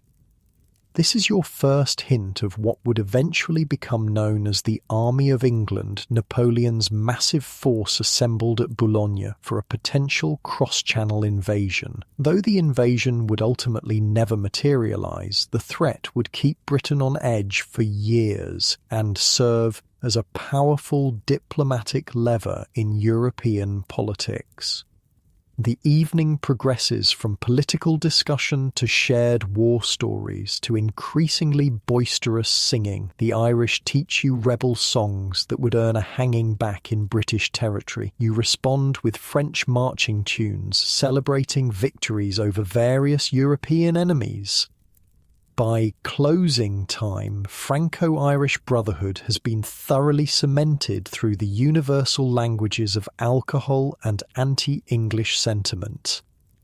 You and Marcel stagger back toward your barracks sometime after midnight, supporting each other through the dark Parisian streets. The capital is never truly quiet. Even at this hour, there are still people abroad, from late revellers to early market workers preparing for dawn business. "Good lads! Those Irish," Marcel slurs slightly. "Remind me of us after Valmy back in '92. True believers." You were at Valmy. You've heard of the battle, of course, the Republic's first major victory, when raw revolutionary volunteers defeated professional Prussian troops and saved the young revolution. "Was barely older than you are now," Marcel confirms. "Scared shitless but determined. We all thought we were changing the world forever." He laughs, but there's a touch of melancholy in it. "Maybe we did, just not in the way we expected." The comparison between revolutionary volunteers and Irish rebels strikes a chord. Both fought for ideals larger than themselves, for concepts of liberty and nationhood that transcended personal safety. It makes you wonder about the nature of the army you serve in now: professional, disciplined, fighting not for abstract principles but for Napoleon Bonaparte's vision of France. "Do you miss it?" you ask. "The Revolutionary Army? The cause?" Marcel considers the question as you navigate around a sleeping beggar. "Sometimes it was chaotic, amateur, badly supplied, but we believed in something bigger than any general or politician. Now we're a better army in every practical way, but..." He trails off, then shrugs. But that's getting old and sentimental. Bonaparte's France is what we have now, and it's not so bad, better than what came before or what might have come instead. You reach your barracks just as the eastern sky begins to lighten. Dawn will bring another day of duties in Paris, another small contribution to Napoleon's consolidating regime. The debate from the tavern still echoes in your mind: liberty versus security, revolutionary ideals versus practical governance. But as you fall into your cot, exhaustion and wine overwhelming deeper thoughts, you recognize that such philosophical questions are luxury for men in your position. You're a soldier, and soldiers follow orders. The larger meaning of those orders, the political direction of France. The ultimate legacy of Napoleon Bonaparte is for historians to debate, not for you to decide. Sleep comes quickly, dreamless and deep. In that, at least, victory and peace have tangible benefits. No pre-battle anxiety, no fear of midnight attacks or dawn mobilizations. Just rest, well earned after a campaign that transformed both Europe's political landscape and your own understanding of war and leadership. Tomorrow will bring new duties, new experiences in a Paris rapidly reshaping itself in Napoleon's image. But tonight, in the quiet darkness of a former monastery converted to military use, itself a metaphor for France's transformation, you sleep the untroubled sleep of a soldier who has survived to see victory's aftermath. Your comfortable bed at home remains far away, but these simple barracks with their straw mattresses feel luxurious after months of campaign hardship. As consciousness fades, you reflect that this too is part of Bonaparte's appeal, his ability to make hard circumstances bearable through purpose and pride, to transform ordinary men into participants in extraordinary events. Whether that makes him a hero or a manipulator is a question for wiser minds than yours. For now, sleep claims you, and Paris continues its restless evolution around you, the city and nation bending gradually but inexorably to the will of the man who snatched victory from defeat on the plains of Marengo. The weeks in Paris blend together in a rhythm of duty and rest. Summer heat blankets the city, turning narrow streets into stifling canyons and making your woolen uniform a special kind of torture during ceremonial parades.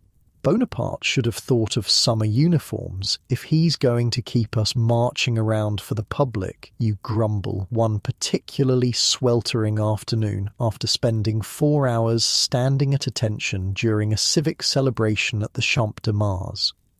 Could be worse, Marcel reminds you, wiping sweat from his neck. Could be wearing Austrian white in an Italian summer, or dying of thirst in some Egyptian desert. He has a point. Discomfort is relative when you've experienced true hardship. After Marengo, after the desperate hours when death seemed certain, mere heat and boredom are minor inconveniences.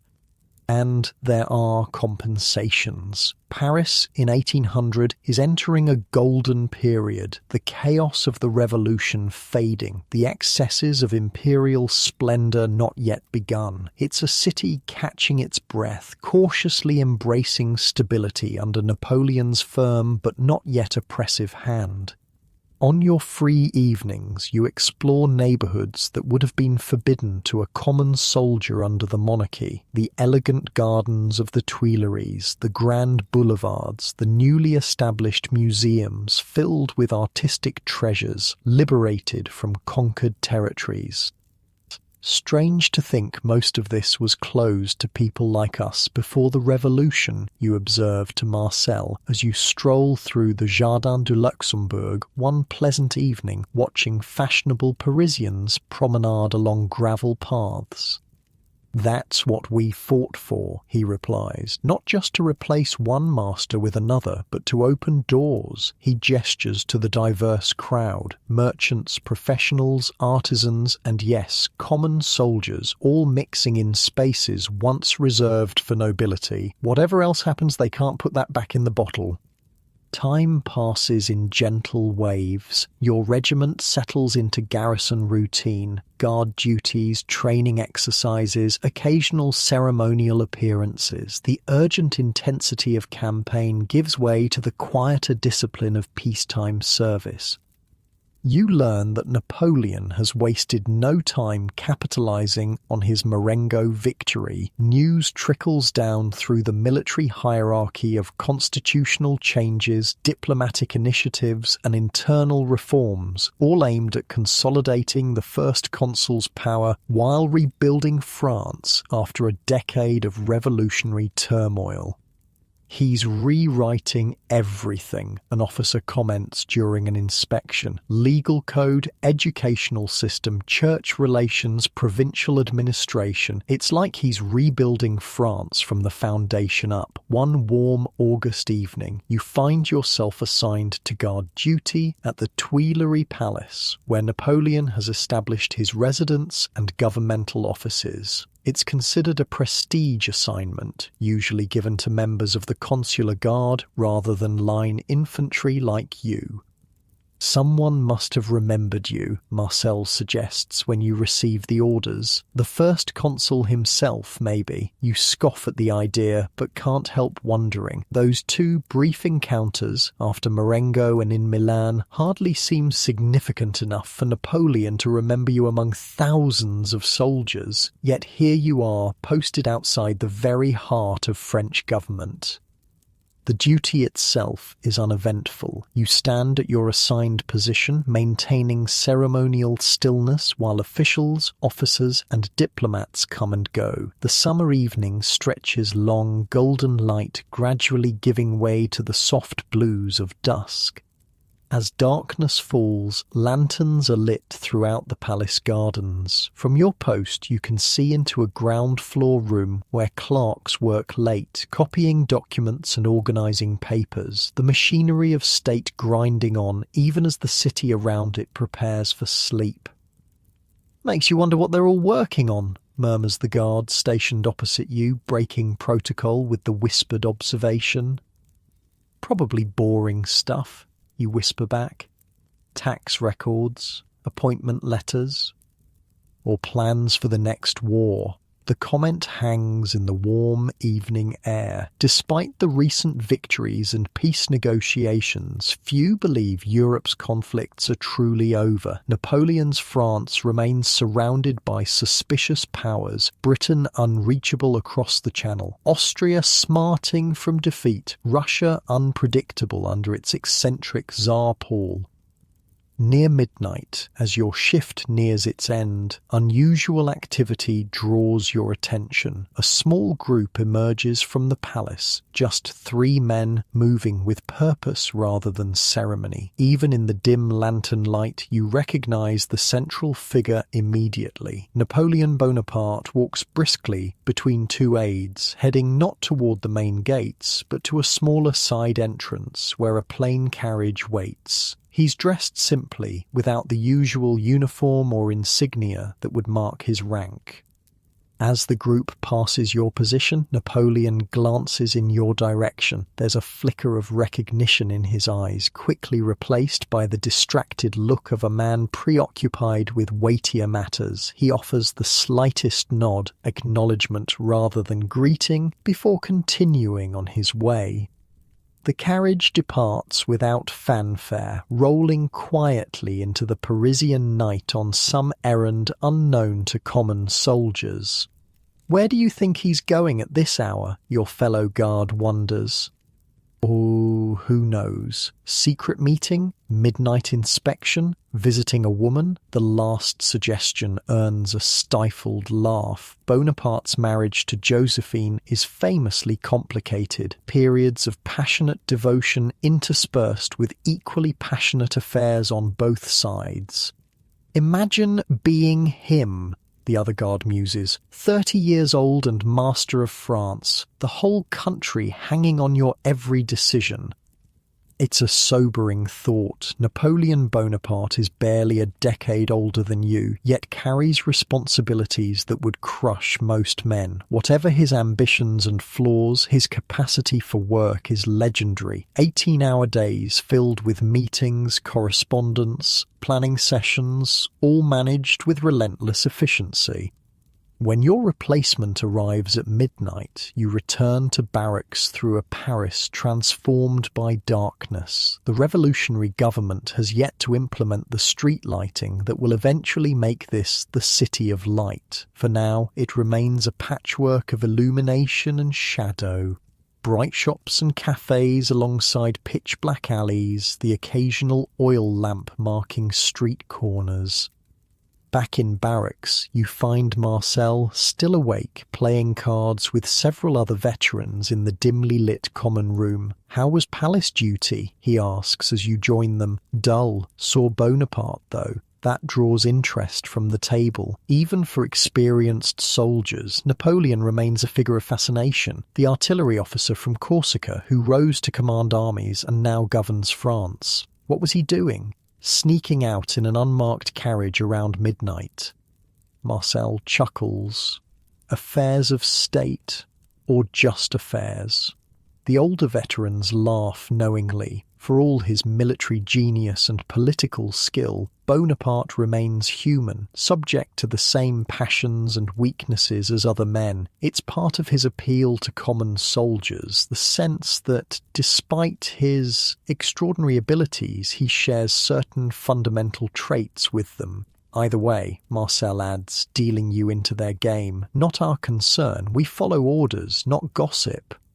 The next morning brings news that partially answers the previous night's mystery. Notices posted throughout Paris announce that the first consul has departed on an unannounced tour of northern departments, visiting cities including Amiens, Calais and Boulogne.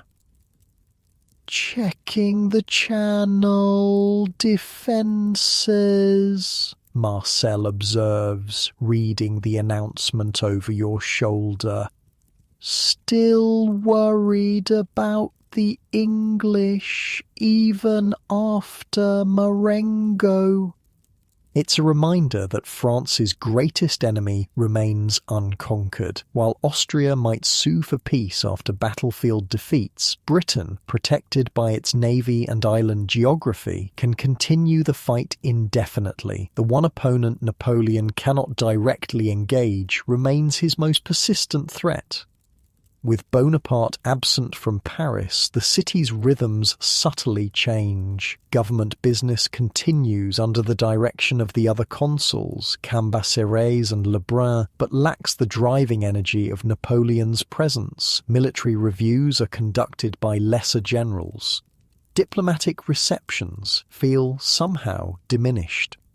For common soldiers like you, little changes in practical terms. The same duties, the same training exercises, the same off-duty recreations in the city's taverns and gardens. Yet there's a palpable sense of waiting, as if Paris holds its breath until its master returns.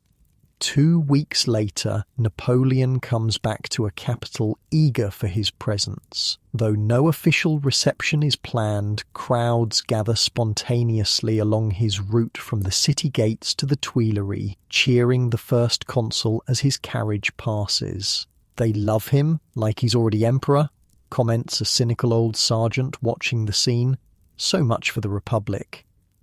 The sergeant's prediction proves increasingly accurate as autumn approaches. Though Napoleon maintains republican forms, his personal authority grows steadily more absolute. New constitutional changes are proposed, each enhancing the first consul's powers while preserving a facade of representative government.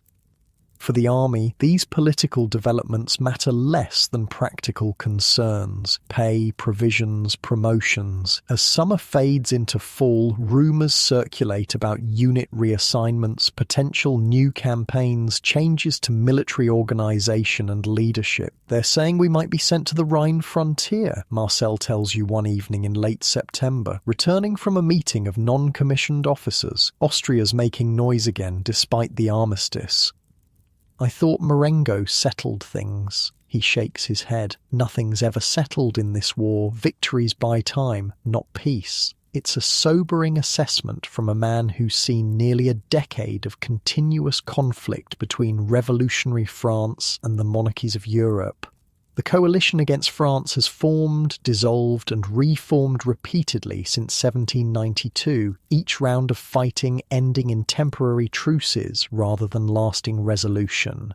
So we'll be marching again soon?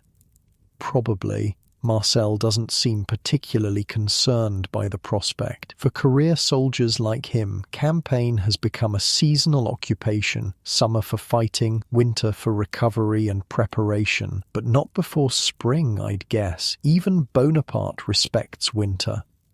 The prediction proves accurate. Through October and November, Paris settles into a pattern of grey skies and increasing cold. Your regiment remains in the capital, transitioning from ceremonial duties to winter training and maintenance. In the quieter rhythm of these months, you find unexpected opportunities for reflection. The frantic pace of campaign, with its immediate concerns of survival and victory, gives way to larger questions about purpose and meaning. What is France becoming under Napoleon Bonaparte? What role do common soldiers play in shaping this new nation emerging from revolutionary chaos? Do you ever wonder what's coming next? You ask Marcel one evening as you both clean equipment in the barracks common room. Not just the next battle or campaign, but everything. He considers the question, methodically polishing his musket lock. Sometimes I think we're watching history reshape itself. The old world of kings and nobles is dying but not dead. The revolutionary dream of perfect liberty proved impossible. So we're building something in between, Bonaparte's France. And what is that exactly? Marcel shrugs. A place where a Corsican artillery officer can rise to rule based on talent rather than birth, where soldiers like us have a path forward that wasn't possible before. Not perfect liberty maybe, but better opportunities than our fathers had. It's a pragmatic assessment, focused on tangible improvements rather than abstract ideals. Like many who've lived through the revolution's bloody excesses, Marcel has become skeptical of grand philosophical claims, preferring the concrete benefits of Napoleon's more ordered society. As December arrives, bringing bitter cold and occasional snow, news reaches Paris that reshapes European politics once again. General Moreau, commanding the Army of the Rhine, has won a decisive victory over the Austrians at Hohenlinden, deep in Bavarian territory. Another miracle, officers comment studying reports of the battle. Moreau caught the Austrians in a snowstorm, cut their army to pieces. Combined with Marengo, the victory at Hohenlinden leaves Austria with no choice but to seek serious peace. Negotiations accelerate, culminating in the Treaty of Lunéville signed in February 1801, a comprehensive settlement that confirms French control of northern Italy, establishes client republics under French protection, and pushes French borders to the Rhine. Bonaparte's done it, Marcel observes, when news of the treaty reaches your barracks. Finished what the revolution started. France is larger now than at any time since Charlemagne. The historical comparison isn't accidental. Napoleon has deliberately cultivated parallels with the medieval emperor who united Western Europe under Frankish rule. From the eagle standards of his armies to the classical titles of his government, Bonaparte draws on imperial imagery while maintaining nominal republican forms. Winter deepens, transforming Paris. The Seine freezes in particularly cold spells, its surface becoming an impromptu highway and recreational space. During off-duty hours, you sometimes join other soldiers skating on the river using crude wooden blades strapped to boots. A novel experience for a southern farm boy who rarely saw ice before military service. Not bad, Marcel laughs, watching your wobbly progress, but I wouldn't try that in Russia. They say winter there makes this look like springtime. Neither of you could know that 11 years later, Napoleon's Grande Armée would test that reputation firsthand, with catastrophic results. For now, Russian winter remains an abstract concept, a distant extreme against which to measure your own discomfort.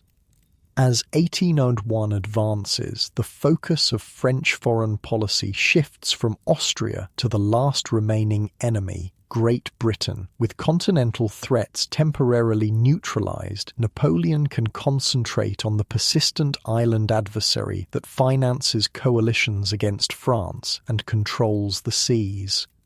They're expanding coastal defences everywhere, reports an officer recently returned from Bologna, building gunboats, training troops for amphibious operations. The first consul is serious about taking the war to England. Whether such preparations represent genuine invasion plans or elaborate diplomatic pressure remains unclear to common soldiers. For the army, these strategic calculations matter less than immediate concerns: training, equipment, the possibility of campaign when weather improves.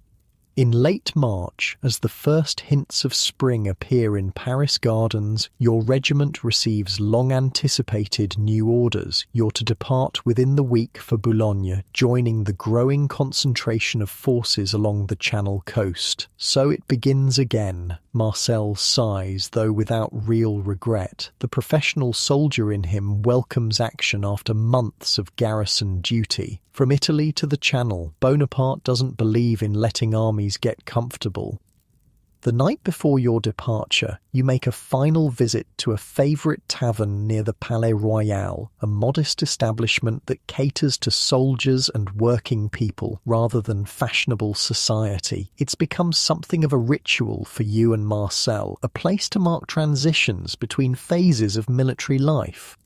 The tavern is crowded but not raucous, filled with the comfortable murmur of conversation and occasional laughter. You find a small table in the corner where Marcel is already waiting with wine and bread. To Boulogne, he proposes, raising his cup, and whatever comes next. You drink to that, savouring the simple red wine. After months in Paris, you've developed a modest appreciation for better vintages than the rough stuff typically available to campaigning troops. What do you think we'll find there, you ask? Actual invasion preparations, or just a show to worry the English? Marcel tears off a piece of bread, considering. Bit of both, probably. Bonaparte likes keeping his options open. Threaten invasion, force the English to negotiate, but be ready to cross the Channel if opportunity presents itself. Could we actually do it? Invade England? The question has circulated throughout the army since Napoleon began concentrating forces along the coast. For centuries, the Channel has protected Britain from continental enemies. Even the Spanish Armada, with all the resources of history's first global empire, failed to bridge that narrow but treacherous stretch of water. If anyone could manage it, it's Bonaparte, Marcel answers after a thoughtful pause. He makes the impossible happen. We've all seen it. He takes another sip of wine. But the English fleet is something else. Marengo was a close thing on land. At sea, we'd be even more disadvantaged. It's a fair assessment. For all his military genius, Napoleon cannot simply will away Britain's overwhelming naval superiority. The French fleet, degraded by revolutionary purges of its officer corps and years of blockade, remains decisively outmatched by the Royal Navy. As the evening progresses, your conversation drifts from military prospects to personal reflections. The Marengo campaign, now almost a year past, has shaped both your understanding of warfare and your view of Napoleon Bonaparte. I still think about those hours when we were losing, you admit quietly, when the battle seemed completely lost, how quickly everything changed. Marcel nods. That's Bonaparte's gift. Not just winning when everything goes according to plan, but salvaging victory from disaster. That's what separates him from ordinary generals. Is that enough, though, to justify everything else? The question isn't purely philosophical. In the months since Marengo, Napoleon has systematically dismantled remaining revolutionary institutions, replaced elected officials with appointed administrators, and concentrated authority in his own hands. The Republic exists increasingly in name only. Marcel doesn't answer immediately. He signals for another carafe of wine, watching the tavern's other patrons, soldiers like yourselves, labourers, shop clerks, the ordinary people of Paris whose lives continue regardless of who governs France. Most of them, he finally says, gesturing subtly toward the tavern's crowd, care more about bread prices and safe streets than who sits in the Tuileries or what they call themselves. The revolution promised liberty but delivered terror and uncertainty. Bonaparte promises security and national pride. After 10 years of chaos, that's enough for most. It's neither full endorsement nor outright condemnation, just the pragmatic assessment of a man who's survived revolution, terror, and multiple campaigns under revolutionary and now Napoleonic banners. You finish your wine in companionable silence, each lost in private thoughts. The tavern gradually empties as evening deepens toward night. Paris continues its life around you, ancient and ever-changing, capital of a nation being reshaped by one extraordinary man's vision and will. Tomorrow you march for Boulogne, leaving behind the relative comfort of garrison duty for whatever awaits on the Channel coast. Another chapter in your military service, another piece of the unfolding story of Napoleon's France. As you walk back to barracks through darkened streets, you realise how far you've come since that desperate day at Marengo. Not just in physical distance, but in understanding. You've witnessed history pivoting on the fulcrum of a single battle, seen how narrow the margin between defeat and victory can be, observed firsthand the man who increasingly dominates European affairs. The stars are visible above Paris tonight, the same stars that shone over Marengo's bloodied fields. Somewhere beyond the horizon lies Boulogne, and beyond that, England, the unconquered enemy that continues to defy Napoleon's ambitions. What will come of these new preparations, these concentrations of force along the Channel? Will you find yourself crossing those waters in some unprecedented invasion, or simply participating in an elaborate strategic feint? The answer lies in the mind of Napoleon Bonaparte, whose genius and ambition drive France toward an uncertain future. For tonight, though, you're simply a soldier returning to barracks before tomorrow's march. Whatever grand historical forces swirl around Napoleon's regime, your immediate concerns remain immediate. Equipment to check, sleep to catch, comrades to march beside when morning comes. You reach the barracks, nodding to the sentry as you enter. Inside, preparations for departure are evident everywhere. Packs being assembled, weapons cleaned a final time, personal items carefully stowed for the journey. Marcel is already there, his few possessions organised with veteran efficiency. He glances up as you enter, offering a nod that communicates both acknowledgement and shared understanding. Whatever comes next, you'll face it together, two soldiers among thousands in Napoleon Bonaparte's ever-expanding ambitions. Outside, Paris settles towards sleep, unaware that within a few short years the first consul will become emperor, republic will transform to empire, and the modest victory at Marengo will be recognised as a pivotal moment in the rise of history's most remarkable military career.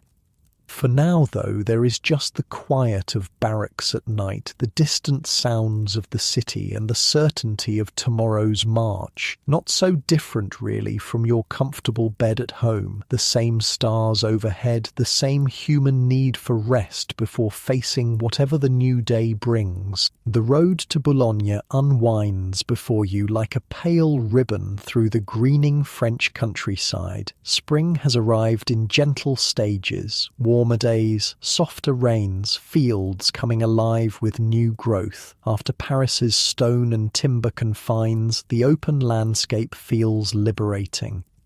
Your regiment marches at a comfortable pace, about 15 miles each day, with regular rest periods and established campsites. No desperate forced marches like the Marengo campaign, no pressing enemy to confront, just the steady rhythm of boots on packed earth, the familiar weight of equipment settling into well-worn grooves on shoulders and hips. Marcel walks beside you, his weathered face relaxed beneath his shako hat. He seems more at ease outside the city, as if Paris's political complexities weighed on him more than he'd admitted. Nothing like open country, he remarks on the third day, gesturing toward the rolling hills of Normandy spreading before you. Reminds me why France is worth fighting for. The observation strikes a chord. Beyond abstract notions of liberty or republic or empire lies this tangible reality, the fields and forests, villages and vineyards that compose the nation itself. Whatever political form France takes under Napoleon's direction, this physical homeland remains constant. Each night, your regiment makes camp in or near small towns along the route. Unlike the suspicious or fearful receptions that often greeted revolutionary armies years earlier, these communities now welcome French soldiers with simple hospitality. Barns opened for sleeping, wells made available, sometimes even shared meals for officers and local officials. They've grown used to us, Marcel observes, after a particularly warm welcome in a village whose name you'll never remember. 10 years of armies marching back and forth across France. They've learned to adapt. Or they're genuinely grateful, you suggest. Bonaparte's brought stability, at least inside France. Marcel nods, conceding the point. Whatever one thinks of Napoleon's growing power, his government has ended the worst domestic chaos, suppressing both Jacobin extremism and royalist counter-revolution, establishing predictable administration, restoring basic services. Peace at home, glory abroad, he says, quoting one of the regime's increasingly common slogans. Simple formula, but effective. After 10 days of steady marching, you reach the Channel coast. Boulogne appears first as a smudge on the horizon, then gradually resolves into a busy port town transformed by military activity. The harbour bristles with masts, not majestic warships, but hundreds of smaller vessels being constructed or modified for some purpose not immediately apparent. Invasion barges, Marcel explains, noticing your curiosity. Flat-bottomed boats designed to carry troops across the Channel. The scale of preparation becomes clear as your regiment is assigned quarters in one of many sprawling camps surrounding the town. Tens of thousands of soldiers are already assembled here, with more arriving daily. Engineers direct continuous construction, barracks, fortifications, docks, signal stations.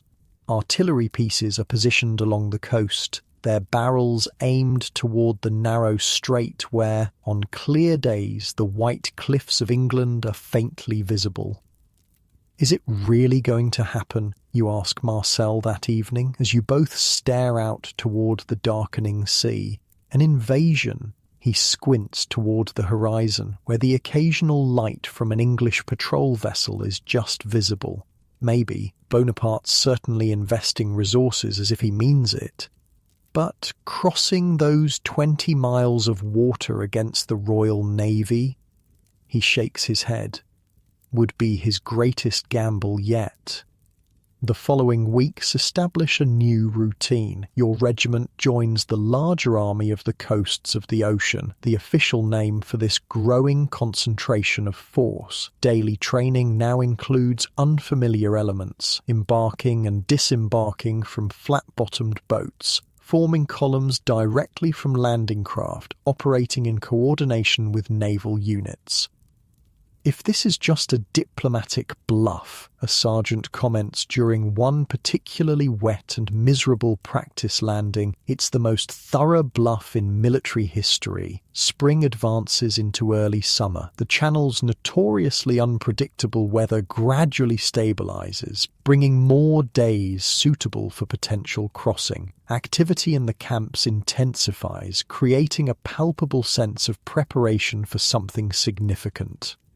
Then, in late June, unexpected news arrives. Napoleon Bonaparte himself is coming to inspect the Boulogne forces. Get ready for the grand performance, Marcel tells you, as your company prepares for review. When Bonaparte inspects, everything must be perfect. The preparations are exhaustive. Uniforms are cleaned and mended, equipment polished to unprecedented shine, formations practiced until they achieve mechanical precision. Even the camps themselves are tidied, with pathways freshly gravelled and tent lines straightened to geometric perfection. When Napoleon arrives, he brings his characteristic energy and attention to detail. For 3 days, he inspects everything: troop formations, artillery positions, naval preparations, supply depots, medical facilities. Nothing escapes his penetrating assessment, from grand strategy to the condition of individual soldiers' equipment. Your regiment's review comes on the second day. Standing at rigid attention in formation, you experience the unique intensity of Napoleon's inspection, his rapid pace, quick questions to officers, occasional direct interaction with common soldiers, though he passes within feet of your position. This time, there's no recognition. You're simply one face among thousands, part of the human machinery being assembled for his ambitious plans. That evening, officers spread word of the first consul's assessment, generally positive, with specific areas requiring improvement. Napoleon's standards are exacting but achievable, his criticism constructive rather than demoralizing. The overall effect is to energize rather than discourage, exactly the response he intends. That's his gift, Marcel comments as you both clean equipment after the inspection. He knows exactly how to push without breaking, how to demand without demoralizing.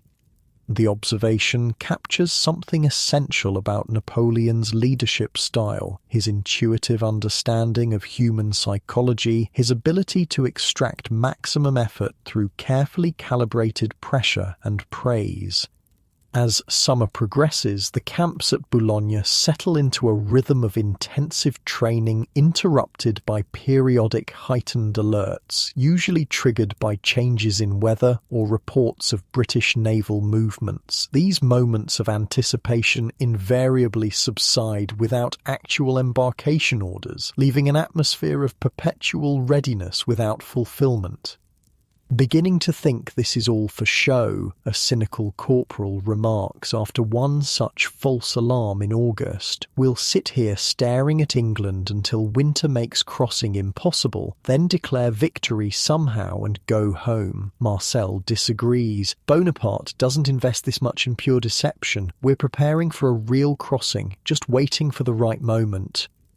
That moment, when all necessary conditions align simultaneously, proves elusive. The Channel's unpredictable weather, the vigilant British Navy, the logistical challenges of moving a large army by sea, all combine to prevent the perfect opportunity Napoleon requires for such a high-risk operation.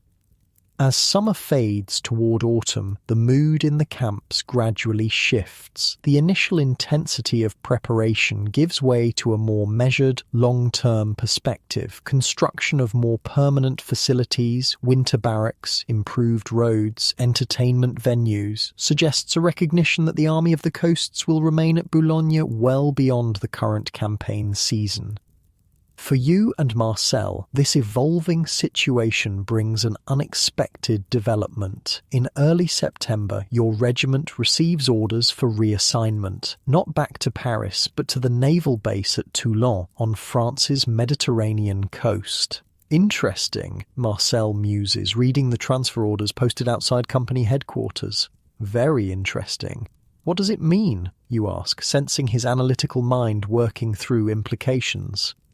Means Bonaparte's thinking beyond the Channel. Toulon means Mediterranean operations, Egypt perhaps, or support for our ally Spain against the English at Gibraltar. The redeployment order offers welcome change after months of Boulogne's repetitive training and perpetual anticipation.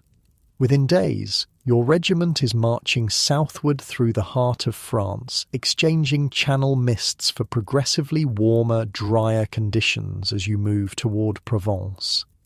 The journey becomes a tour of a nation transforming under Napoleon's direction. Towns and cities you pass through display visible changes since your previous encounters. Roads improved, public buildings under construction or renovation, new administrative offices bearing the regime's increasingly standardized insignia.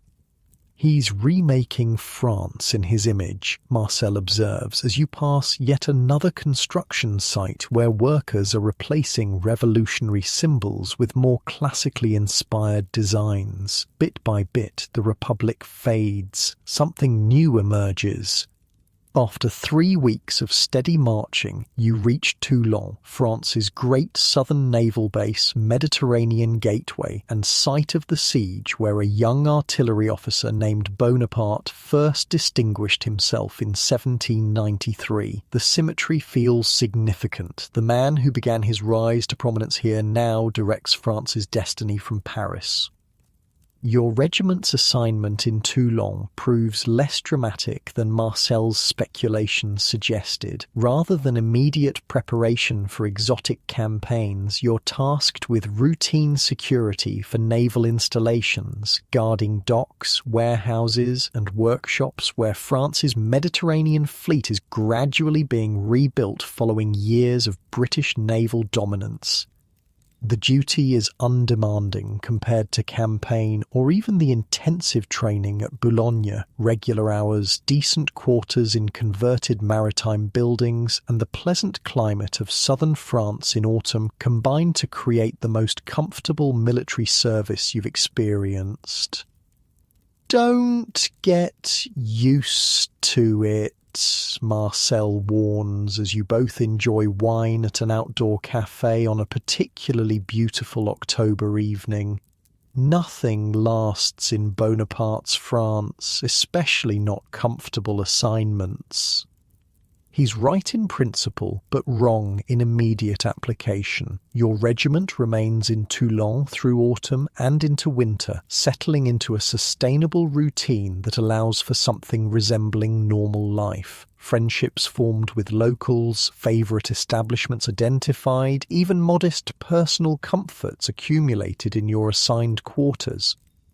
News from Paris arrives regularly through official bulletins and private correspondence. Napoleon continues consolidating power, negotiating with the Catholic Church to restore religious peace, reforming education and legal systems, reconstructing France's administrative structure into forms that increasingly bypass republican institutions.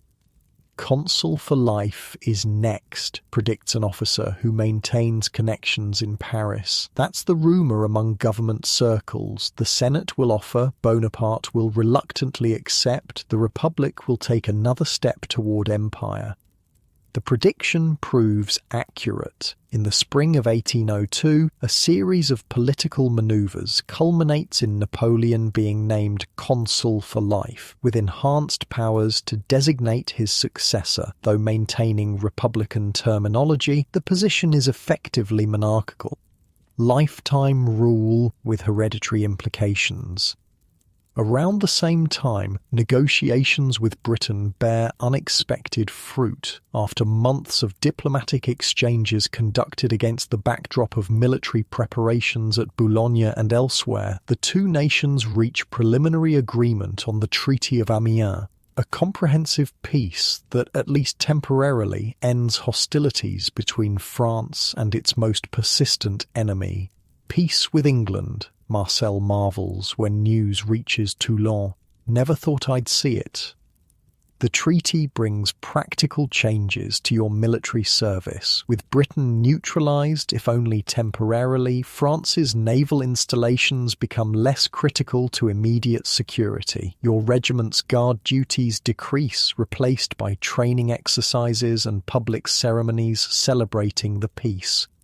For common soldiers, the most significant impact is the sudden availability of leave, permission to temporarily return home after years of continuous service. When the announcement is posted, an audible cheer rises from barracks throughout Toulon. Going home then? Marcel asks, as you both review the leave roster.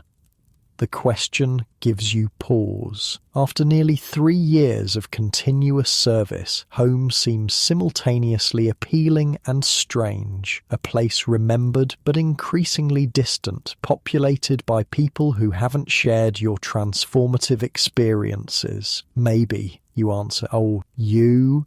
He shakes his head. Well, what home? The army's been my home since '92. My parents are dead, siblings scattered, nothing waiting for me in Picardy. His situation isn't unusual among career soldiers. The Revolutionary and Napoleonic Wars have displaced countless individuals from their origins, creating new identities and affiliations that overshadow earlier connections. For many in the ranks, the regiment has become more family than biological relations. You decide to split the difference, taking half your allotted leave to visit home, then returning to spend the remainder in Toulon. Marcel seems quietly appreciative of the decision, though he'd never explicitly ask for companionship. The journey home is a strange interlude. Civilian clothes, civilian transportation, civilian interactions after years immersed in military culture. The physical landscape remains familiar, but you view it through eyes transformed by experience. The village that once seemed the centre of your universe now feels small, provincial, oddly untouched by the historic events reshaping Europe.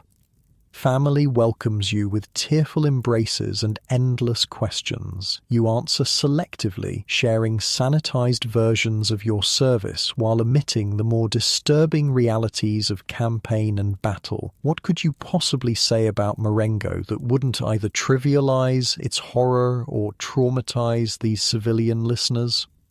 After 2 weeks that feel simultaneously too long and too short, you return to Toulon with mixed emotions, relief at resuming the structured clarity of military life, guilt at that very relief. Home is no longer simply home. It's become a place you visit rather than fully inhabit. Marcel welcomes you back with characteristic understatement, a nod, a brief clasp of shoulders, a cup of wine already poured at your usual cafe table. Neither of you mentions the leave directly, but his quiet company communicates understanding of your conflicted feelings.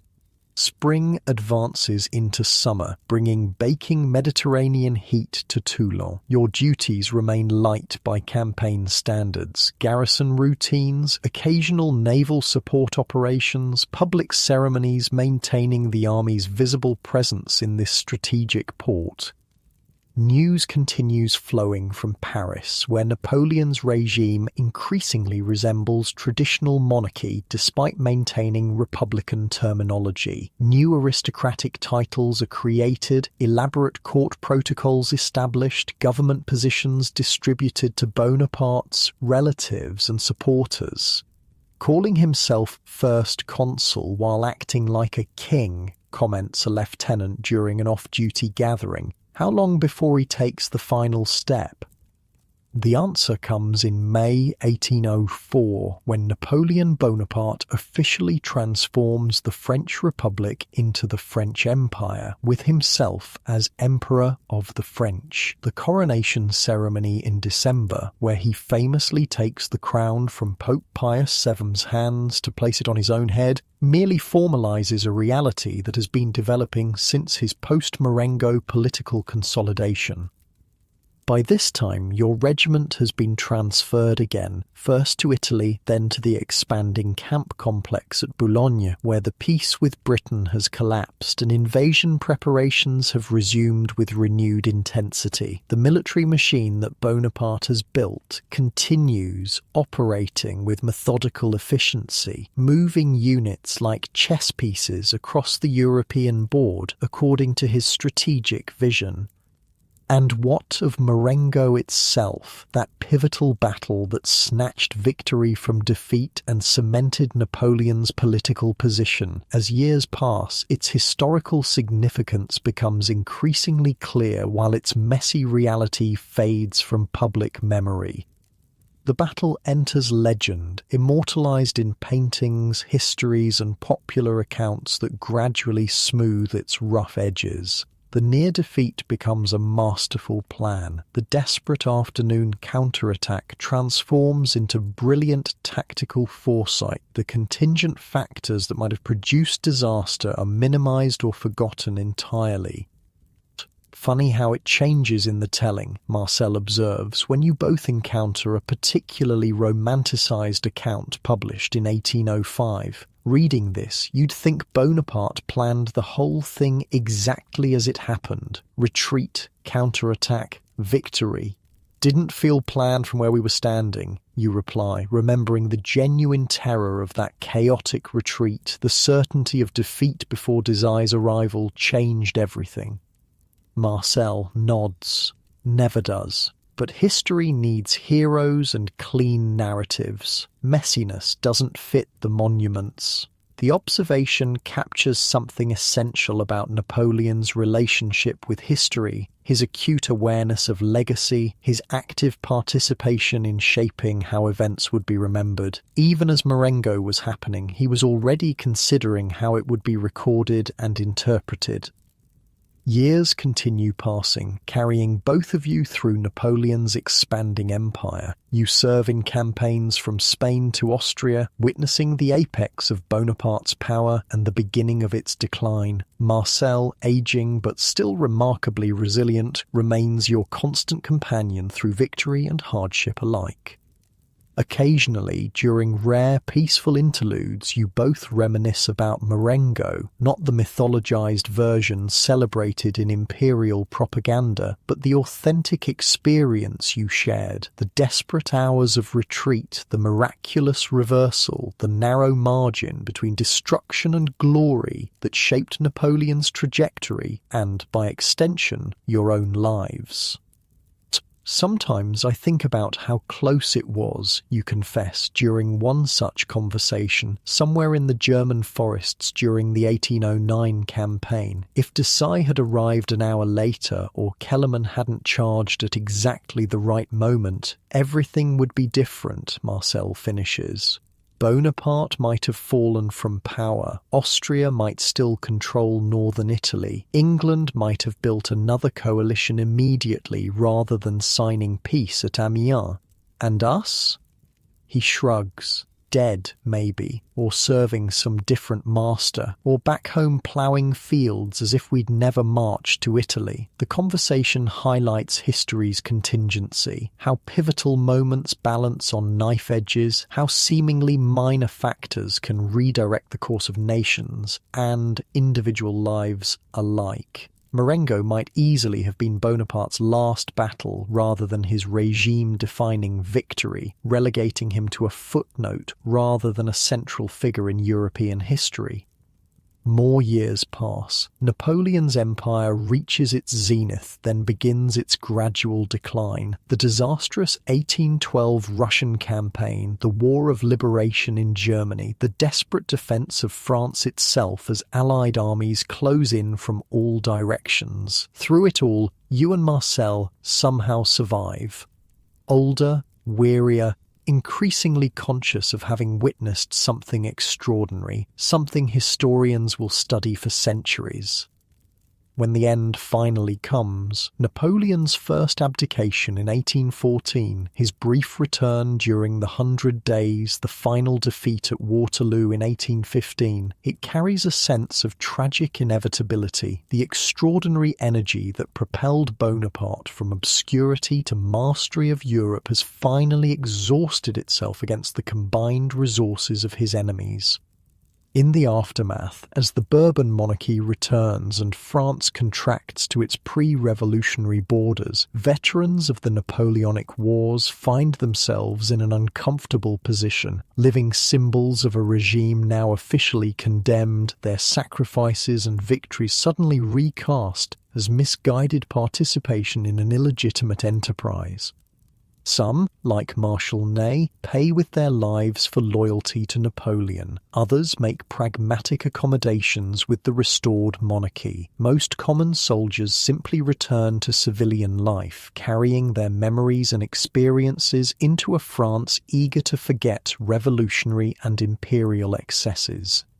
For you and Marcel, now in your 40s and bearing the physical marks of 2 decades of warfare, the transition proves challenging but not impossible. The practical skills developed through military service, discipline, adaptability, technical knowledge, find application in civilian contexts. The bonds formed with fellow veterans provide networks of mutual support and understanding in a society that increasingly views the Napoleonic era with ambivalence.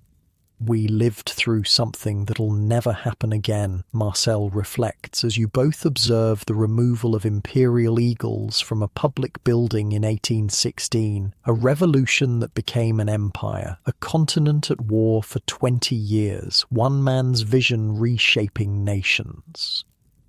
Worth it? You ask, the question containing all the complexity of your shared experiences, the glory and suffering, achievement and waste, moments of transcendent purpose and periods of meaningless hardship. Marcel considers before answering, his once black hair now liberally streaked with grey, his weathered face mapped with lines that trace 2 decades of campaigns across Europe. Parts of it, he finally says. Not all, but parts. It's the most honest assessment possible, acknowledging both the legitimate accomplishments of the Napoleonic era and its terrible costs, the genuine idealism and the destructive ambition, the opportunity for common men to rise based on merit and the millions of lives expended in pursuit of Bonaparte's vision. As France gradually stabilizes under restored monarchy, then constitutional monarchy, then republic again, the Napoleonic legacy evolves from immediate controversy to historical perspective. Time smooths sharp edges, contextualizes achievements and failures, separates the man from the myth. And Marengo, that pivotal battle where everything nearly ended before it properly began, retains its significance as the moment when Napoleon Bonaparte truly consolidated his grip on France's destiny. The victory that might easily have been defeat, the desperate afternoon when the future balanced on choices made by exhausted men in smoke-filled chaos. You and Marcel, among the dwindling number who actually witnessed those events, gradually transition from participants to custodians of memory, telling younger generations not the sanitized official version, but the messy, contradictory reality of what actually happened on those Italian plains in June 1800. The truth is always more interesting than the legend, Marcel insists whenever someone seeks first-hand accounts, and the truth of Marengo is that greatness and disaster were separated by minutes, by coincidence, by luck as much as genius. It's a perspective that honours both Napoleon's undeniable abilities and the role of chance in human affairs, the unpredictable factors that can elevate or destroy even the most carefully laid plans, the narrow margins that often separate triumph from catastrophe. As you both age into your final years, the Napoleonic era gradually transforms from lived experience to history. The battles you fought become chapters in textbooks, the hardships you endured footnotes in scholarly accounts, the small human moments largely forgotten in grand narratives of political and military developments. But for you and Marcel, until the end, Marengo remains vivid and immediate, not the mythologized version celebrated in imperial propaganda, but the authentic experience of ordinary men caught in extraordinary circumstances, the desperate retreat, the miraculous reversal, the narrow escape from disaster that changed the course of European history. And in quiet moments, as sleep approaches on beds far more comfortable than campaign bedrolls, yet somehow reminiscent of those distant bivouacs, you sometimes return to those Italian fields in memory, not to the horror and chaos of battle itself, but to the evening after victory. Gathered around campfires, sharing simple food and wine, processing their miraculous survival through conversation and companionable silence. In that peaceful space between wakefulness and dreams, history's grand narratives dissolve into human-scale experiences, individual courage and fear, friendship and loss, the strange privilege of witnessing pivotal events that will echo through generations. And perhaps that's the truest legacy of Marengo and the Napoleonic era, not the territories conquered or political systems established, but the profound reminder that history happens to real people in real places, that its grandest movements consist ultimately of individual choices and actions, that its seemingly inevitable developments often balance on knife edges of chance and circumstance. As consciousness fades towards sleep, you carry that understanding with you, a perspective hard-won through experience, a wisdom that contextualizes both Napoleon's extraordinary achievements and their ultimate impermanence against the broader flow of human events. Tomorrow will bring new challenges in a world continuously evolving beyond the Napoleonic moment. But tonight, in the gentle transition to dreams, there remains the quiet satisfaction of having witnessed history's turning point, having played some small role in events that scholars will study for centuries to come, having truly understood the narrow margin between defeat and victory that shaped an era, and in that peaceful knowledge you rest.